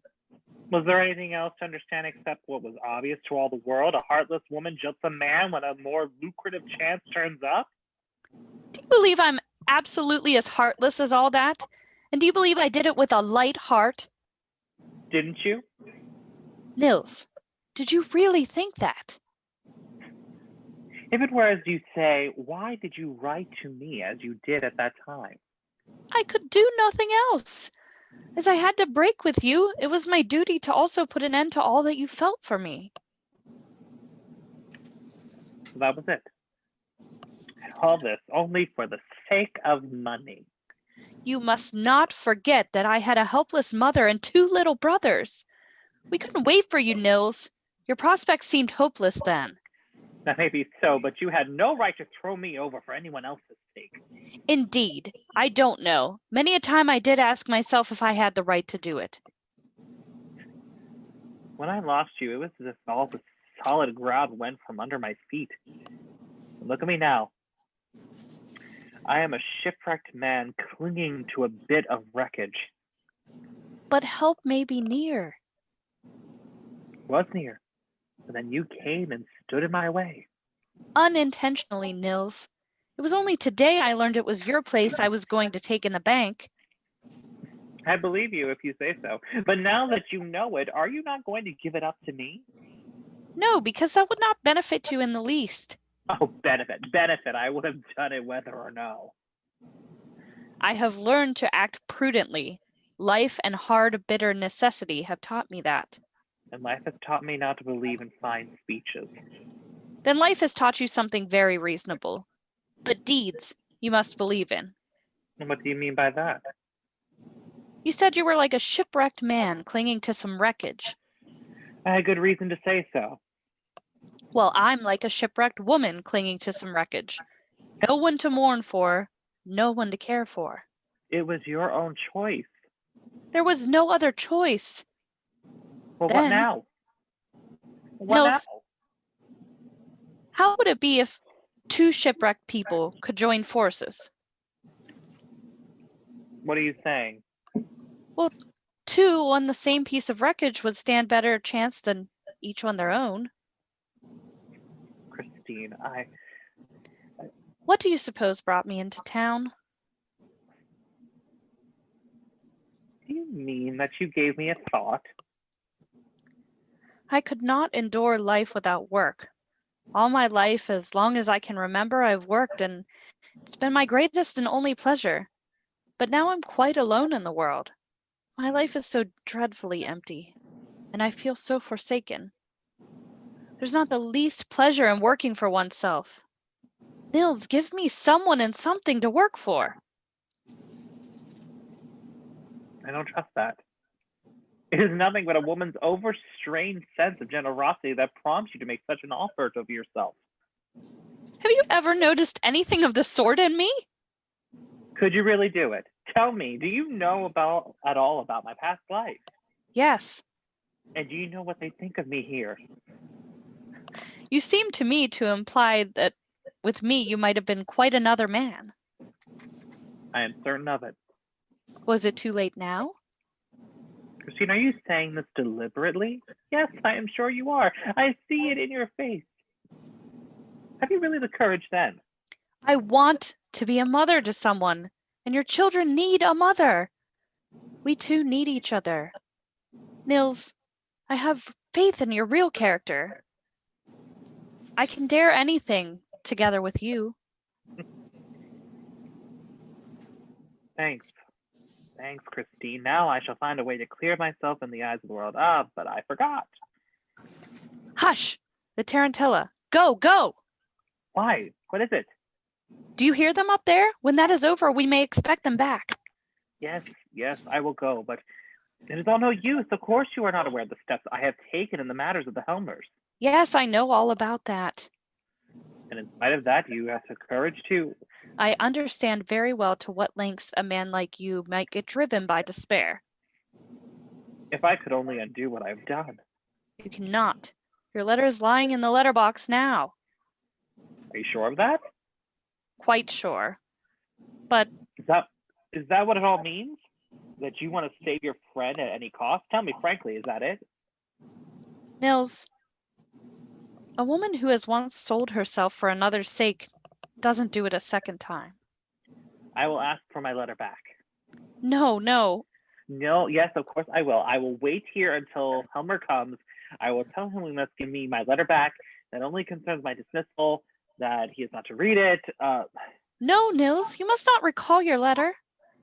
But tell me, wasn't it for that very purpose you had asked me to meet you here? In my first moment of fright, it was. 24 hours have elapsed since then, and in that time I've witnessed incredible things in this house. Helmer must know all about it. This unhappy secret must be disclosed. They must have a complete understanding between them, which is impossible with all this concealment and falsehood going on. Very well, if you will take the responsibility, but there's one thing I can do in any case, and I shall do it at once. You must be quick and go. The dance is over and we're not safe a moment longer. I'll wait for you below.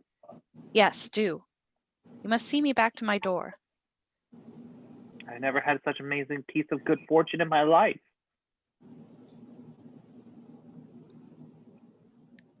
What a difference. What a difference. Someone to work for and live for. A home to bring comfort into. That I will do indeed. I wish they would be quick and come. Ah, there they are now. I must put on my things.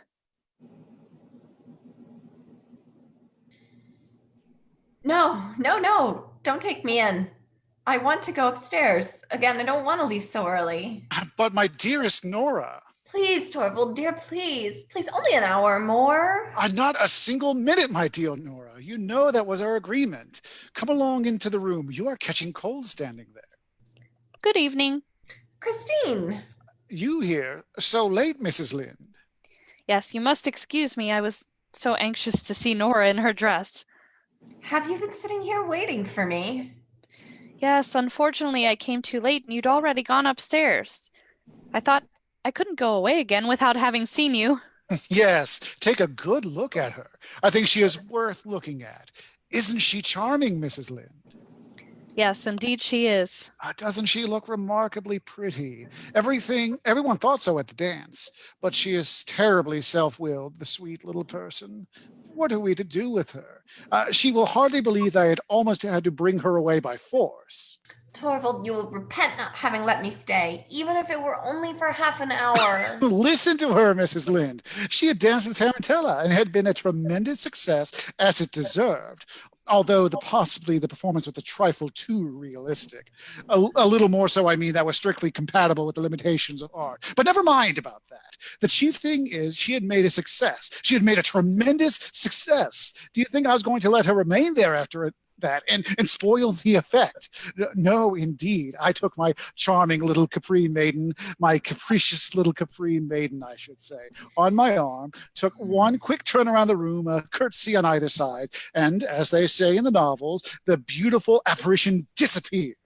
An exit ought to always be effective, Mrs. Lind. But what I cannot make nor understand, this room is hot. Hello, it's all dark in here. Oh, of course, excuse me.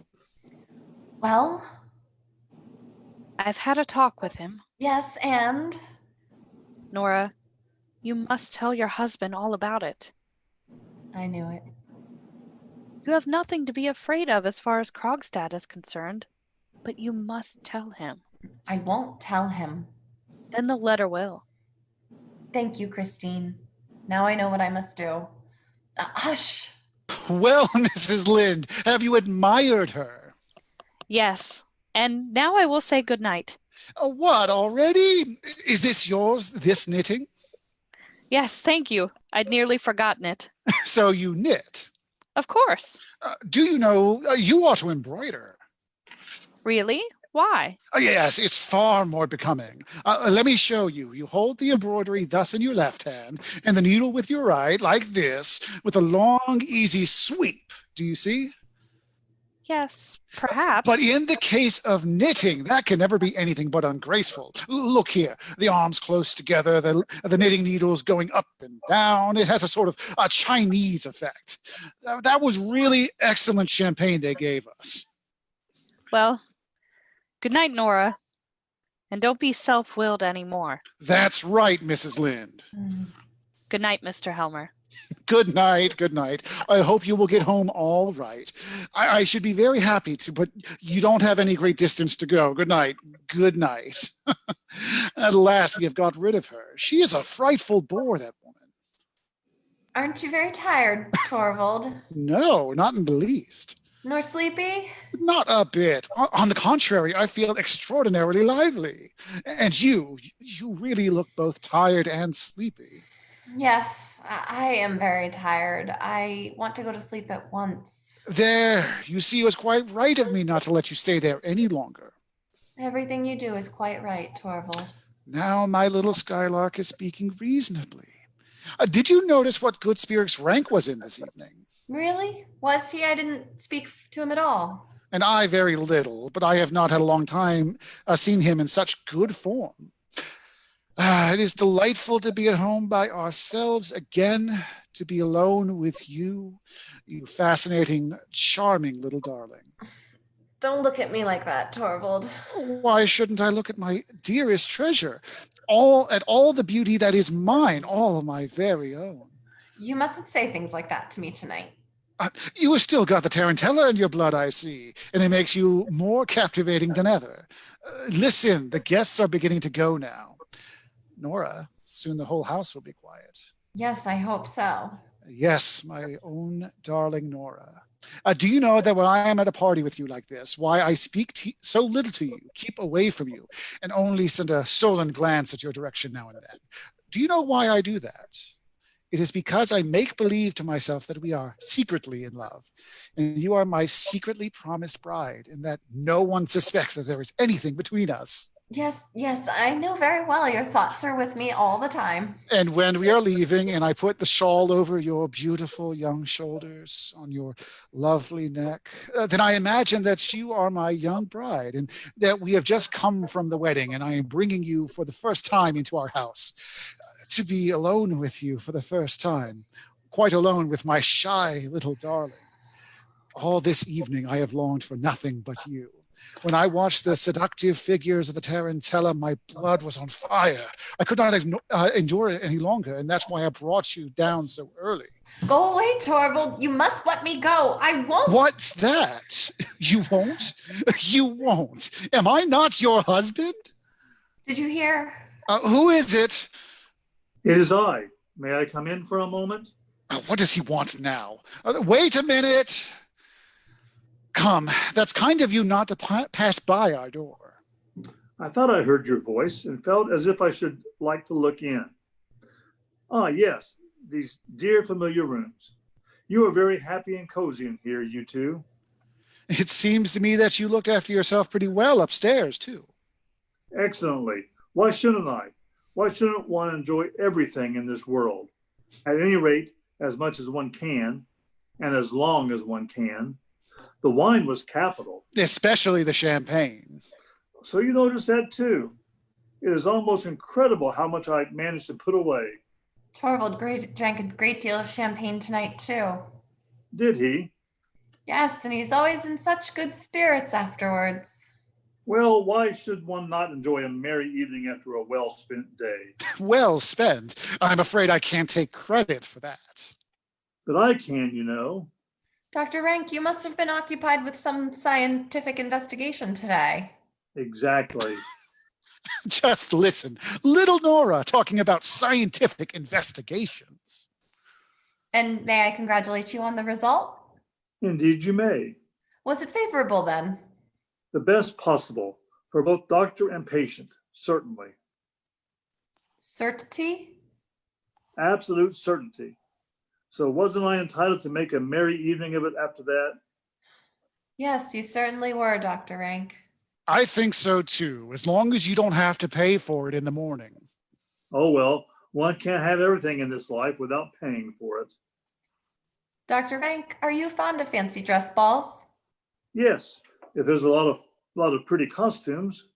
Tell me, what shall we two wear at next? The next Little Featherbrain, are you thinking of the next already? We too. Yes, I can tell you. You shall go as a good fairy. Yes, but what do you suggest as an appropriate costume for that? Let your wife go dressed just as she is in every day. That was really very prettily turned. But can't you tell us what you will be? Yes, my dear friend. I have quite made up my mind about that. Well? At the next fancy dress ball, I shall be invisible. That's a good joke. There's a big black hat. Have you never heard of hats that make you invisible? If you put one on, no one can see you. Yes, you are quite right. But I am clean forgetting what I came for. Helmer, give me a cigar, one of the dark Havanas. With the greatest pleasure. Thanks. Let me give you a light. Thank you. And now, goodbye. Goodbye, dear old man. Sleep well, Dr. Rank. Thank you for that wish. Wish me the same. You? Well, if you want me to sleep well. And thanks for the light. He is drunk more than he ought. Maybe. Torvald, what are you going to do there? Emptying the letterbox. It is quite full. There will be no room to put the newspaper in tomorrow morning. Are you going to work tonight? You know quite well I'm not. What is this? Someone has been at the lock. At the lock? Yes, someone has. What can it mean? I should never have thought the maid. Here is a broken hairpin. Nora, it is one of yours. Then it must have been the children. Then you must take them out of those ways. There, at last I have got it open. Helen, put out the light on the front door. Look at that. What a heap of them there are. What on earth is that? The letter? No, Torvald, no. 2 cards of ranks. Of Dr. Ranks? Dr. Rank. They were there on the top. He must have put them in when he went out. Is there anything written on them? There is a black cross over the name. Look there. What an uncomfortable idea. It looks as though he were announcing his own death. That is just what he's doing. What? Do you know anything about it? Has he said anything to you? Yes. He told me that when the cards came, it would be his leave taking from us. He means to shut himself up and die. My poor old friend. Certainly I knew we should not have had him very long with us, but so soon? And so he hides himself away like a wounded animal. If it has to happen, it is best that it should be without a word. Don't you think so, Torvald? He has so grown into our lives. I can't think of him of having gone out of them. He, with his sufferings and his loneliness, was like a cloudy background into our sunlit lives. Well, perhaps it is best so, for him anyway. And perhaps for us too, Nora. We two are thrown quite upon each other now. My darling wife, I don't feel as if I could hold you tight enough. Did you know, Nora, I have often wished that you might be threatened by some great danger, so that I might risk my life's blood and everything for your sake. Now you must read your letters, Torvald. No, not tonight. I want to be with you, my darling wife. With the thought of your friend's death. You are right. It has affected us both. Something ugly has come between us. The thought of the horrors of death. We must try to rid our minds of that. Until then, we will each go to our own room. Good night, Torvald. Good night. Good night, my little songbird. Sleep sound, Nora. Now I will read my letters through. Never to see him again. Never, never. Never to see my children again either. Never again. Never, never. Oh, the icy black water, the unfathomable depths. If only it were over. He has got it now. Now he is reading it. Goodbye, Torvald and my children. Nora, Ah, what is this? Do you know what is in this letter? yes, I know. Let me go. Let me get out. Where are you going? You shan't save me, Torvald. True? Is it true that I read here? Horrible. No, it is impossible that it can be true. It is true. I have loved you above everything else in the world. Oh, don't let us have any silly excuses. Torvald, What miserable creature, what have you done? let me go. You shall not suffer for my sake. You shall not take it upon yourself. No tragic airs, please. Here you shall stay and give me an explanation. Do you understand what you have done? Answer me. Do you understand what you have done? Yes. Now I'm beginning to understand thoroughly. What a horrible awakening. All these 8 years. She who was my pride and joy, a hypocrite, a liar, worse, a criminal. The unutterable ugliness of it all. For shame. I ought to have suspected that something of the sort would happen. I ought to have foreseen it. All of your father's want of principle. Be silent! All of your father's want of principles have come out in you. No religion, no morality, no sense of duty. How am I punished for having winked at what he did? I did it for your sake, and this is how you repay me. Yes, that's just it. And now you have destroyed all my happiness. You have destroyed all my future. It is horrible to think of. I am in the power of an unscrupulous man. He could do what he likes with me, ask anything he likes of me, give me any order he pleases. I dare not refuse. And I must not sink to such miserable death because of a thoughtless woman. When I'm out of the way, you will be free. No spine speeches, please. Your father's always had plenty of those ready, too. What good it would be to me if you were out of the way, as you say. Not the slightest. He can make the affair known everywhere, and as he does, I may be falsely suspected of being a party to your criminal action. Very likely people will think I was behind it all, that it was I who prompted you. And I have to thank you for all of this, you who I have cherished during the whole of our married life. Do you understand now what it is you have done for me? Yes. It is so incredible, I can't take it. But we must come to some understanding. Take off the shawl. Take it off, I tell you. I must try to appease him some way or another. The matter must be hushed up at any cost. And as for you and me, it must appear as if everything between us were just as before. But naturally, only in the eyes of the world. You will remain in my house. That is a matter of course. But I will not allow you to bring up the children. I dare not trust you to them. I think that I should be obliged to say so for one whom I have loved so dearly and whom I still... No, that is all over. From this moment, happiness is not the question. All that concerns us to save the remains, the fragments, the appearance. What is that? So late. Can he hide yourself, Nora? Say you are ill. A letter for the mistress. Give it to me. Yes, it is from him. You shall not have it. I will read it myself. Yes, read it. I scarcely have the courage to do it. It may mean ruin for both of us. No, I must know. Nora! Nora, no, I must read it again. Yes, it is true. I am saved. No, I am saved. And I.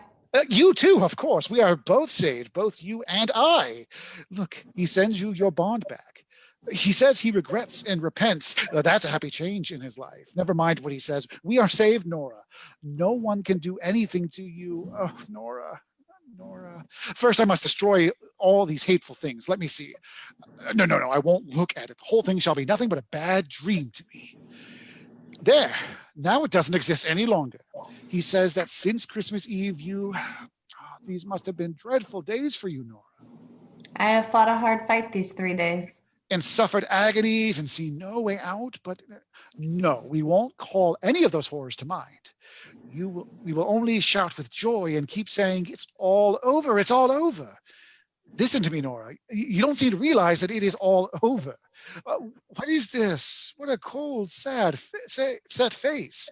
My poor little Nora, I quite understand. You don't feel as if you could believe that I have forgiven you, but it is true, Nora, I swear it. I have forgiven you everything. I know that what you did out of love for me.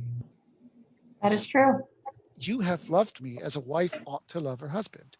Only you had not sufficient knowledge to judge of the means you have used. But do you suppose you are any the less dear to me because you don't understand how to act on your own responsibly? No. Only lean on me. I will advise you and direct you. I should not be a man if this womanly helplessness did not give you a double attractiveness in my eyes. You must not think any more about the hard things I said in my first moment of consternation, when I thought everything was going to overwhelm me. I've forgiven you, Nora. I swear to you, I have forgiven you. Thank you for your forgiveness. No, don't go. What are you doing in there? Taking off my fancy dress. Yes, do. Try to calm yourself. Make your mind easy again, my frightened little singing bird. Be at rest and feel secure. I have broad wings to shelter you under. How warm and cozy our house is, Nora. Here is shelter for you. Here I will protect you like a hunted dove that I have saved from a hawk's claws. I will bring peace to your poor beating heart. It will come little by little, Nora, believe me. Tomorrow morning you will look upon it all quite differently. Soon everything will be just as it was before. Very soon you won't need me to assure you that I have forgiven you. You will yourself feel the certainty that as I have done so. Can you suppose that I should ever think of such a thing as repudiating you or even reproaching you? You have no idea what a true man's heart is like, Nora.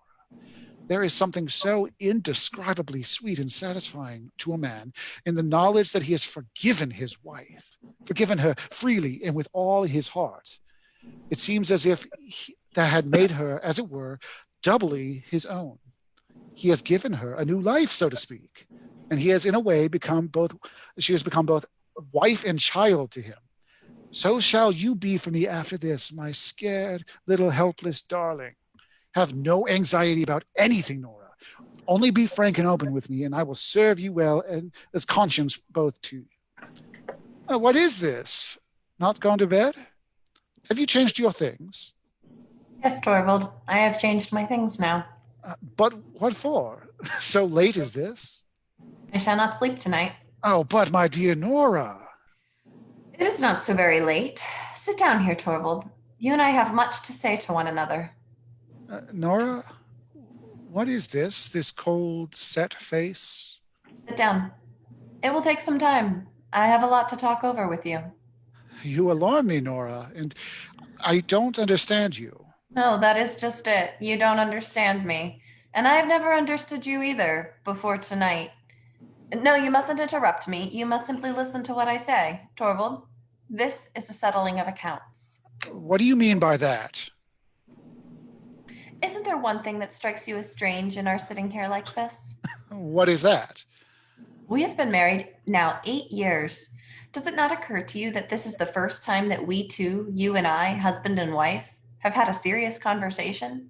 What do you mean by serious? In all these 8 years, longer than that, from the very beginning of our acquaintance, we have never exchanged a word on any serious subject. Was it likely that I would be continually and forever telling you about worries that you could not help me to bear? I'm not speaking about business matters. I say that we have never sat down in earnest together to try to get to the bottom of anything. But dearest Nora, would have been any good to you? That is just it. You have never understood me. I have been greatly wronged, Torvald. First by Papa and then by you. What? By us too? By us too, who have loved you better than anyone else in this world? You have never loved me.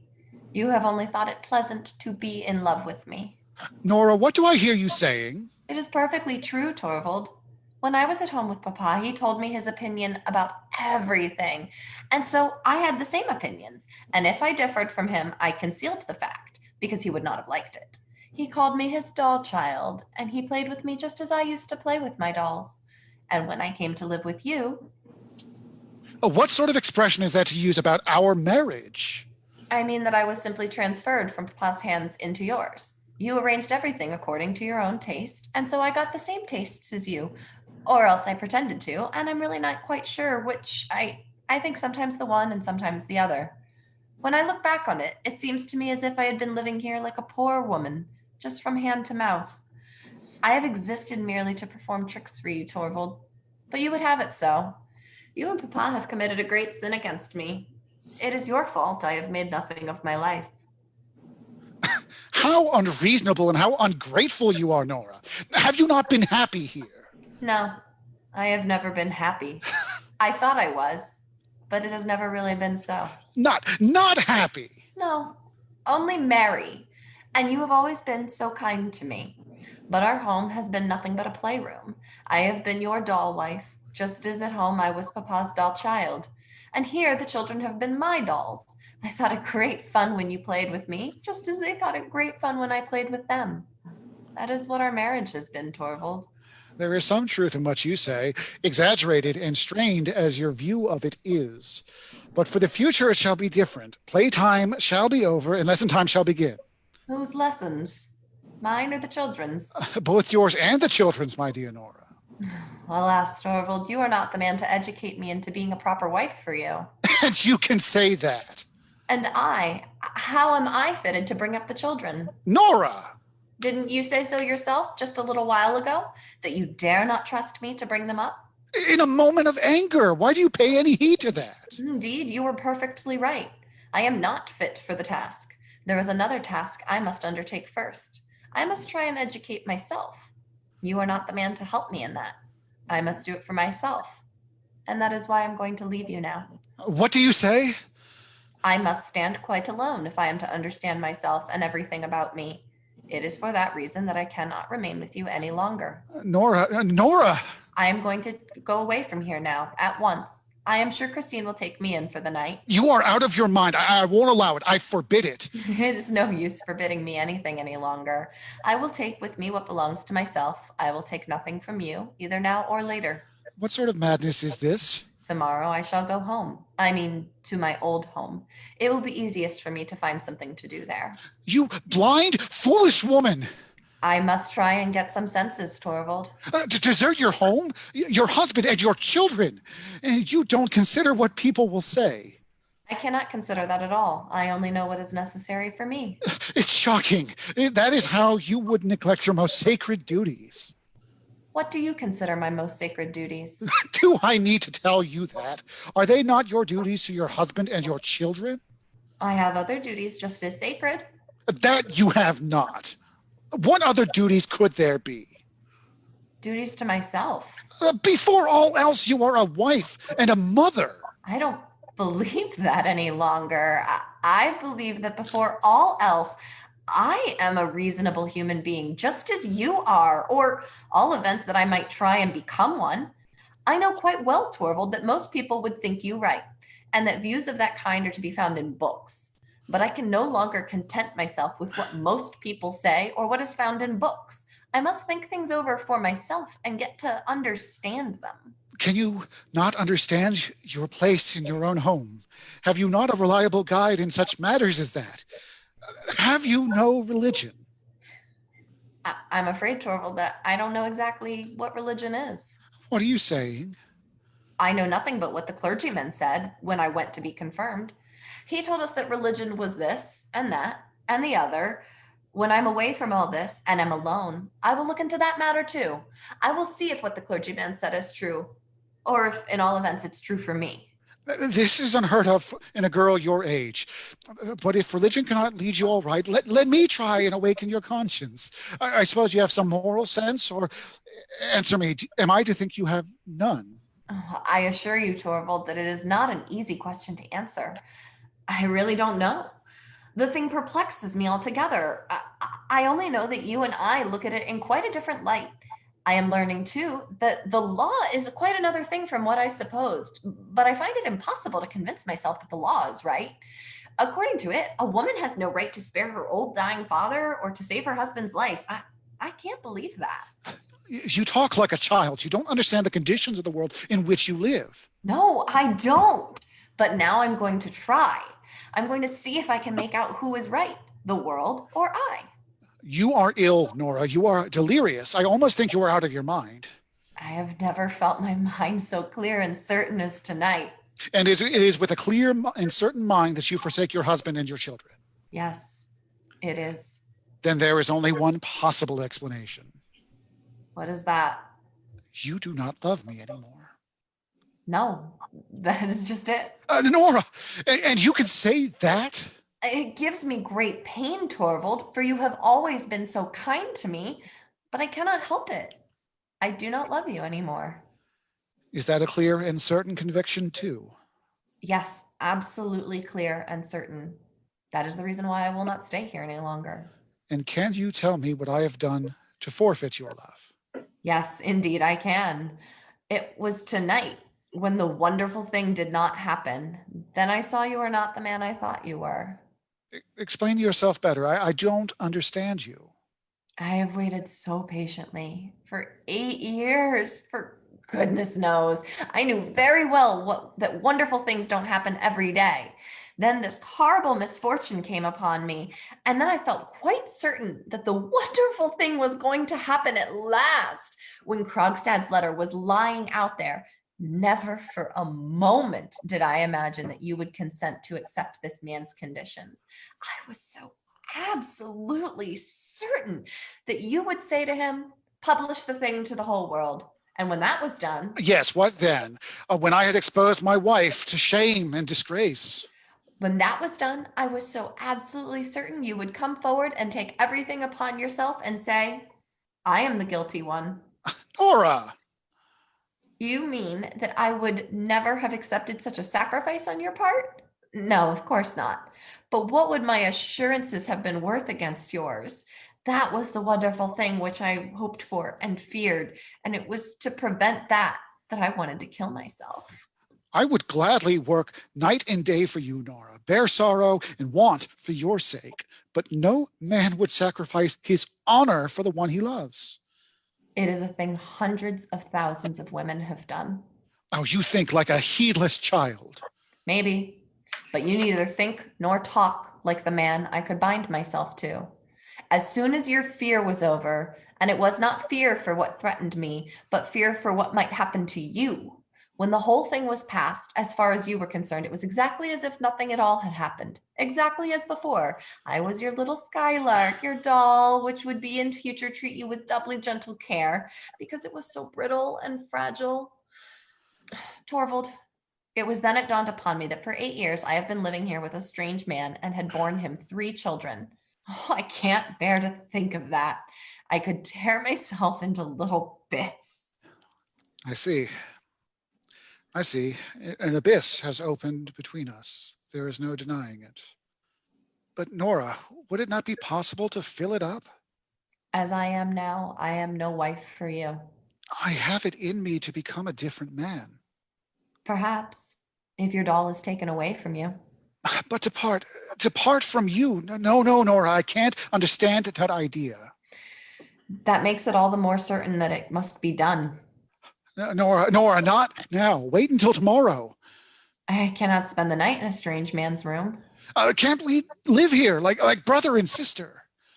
You know very well that would not last long. Goodbye, Torvald. I won't see the little ones. I know they are in better hands than mine. As I am now, I can be of no use to them. But someday, Nora, someday. How can I tell? I have no idea what is going to become of me. But you are my wife, whatever becomes of you. Listen, Torvald. I have heard that when a wife deserts her husband's house, as I am doing now, he is legally freed from all obligations towards her. In any case, I set you free from all of your obligations. You are not to feel yourself bound in the slightest way, any more than I shall. There must be perfect freedom on both sides. See, here is your ring back. Give me mine. That too. That too. Here it is. That's right. Now it is all over. I have put the keys here. The maids know all about everything in the house, better than I do. Tomorrow, after I have left her, Christine will come here and pack up my own things that I brought with me from home. I will have them sent after me. All over, all over. Nora, shall you ever think of me again? I know I shall often think of you, the children, and this house. May I ever write to you, Nora? No, never. You must not do that. But at least let me send you. Nothing. Nothing. Let me help you if you are in want. No, I can receive nothing from a stranger. Nora, can I never be anything more than a stranger to you? Torvald, the most wonderful thing of all would have to happen.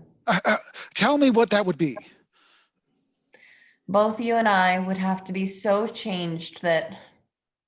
Oh, Torvald, I don't believe any longer in wonderful things happening. But I will believe in it. Tell me, so changed that... That our life together would be a real wedlock. Goodbye. Nora! Nora! Empty. She is gone. The most wonderful thing of all.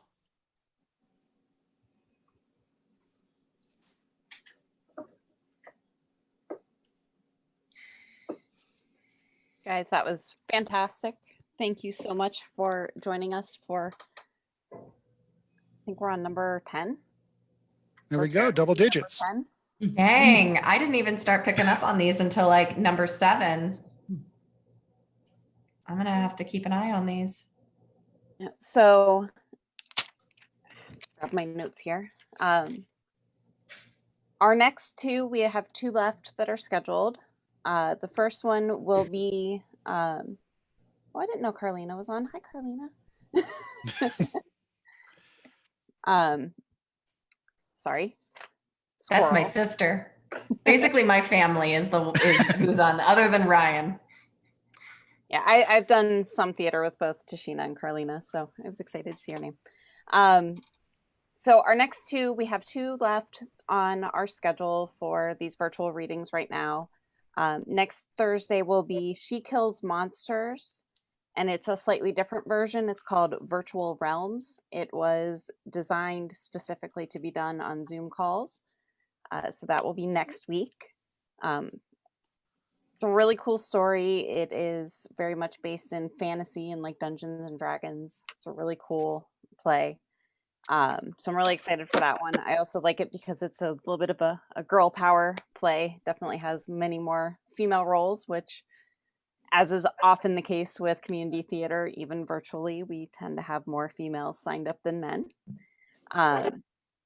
The following week, I got really excited on this. Originally, next week was going to be the last one, but one of my favorite musicals was just made available by MTI for free reading, and that is Little Shop of Horrors. Ooh. Alex, you're gonna have to I sign love up. that musical. I'm super excited about it.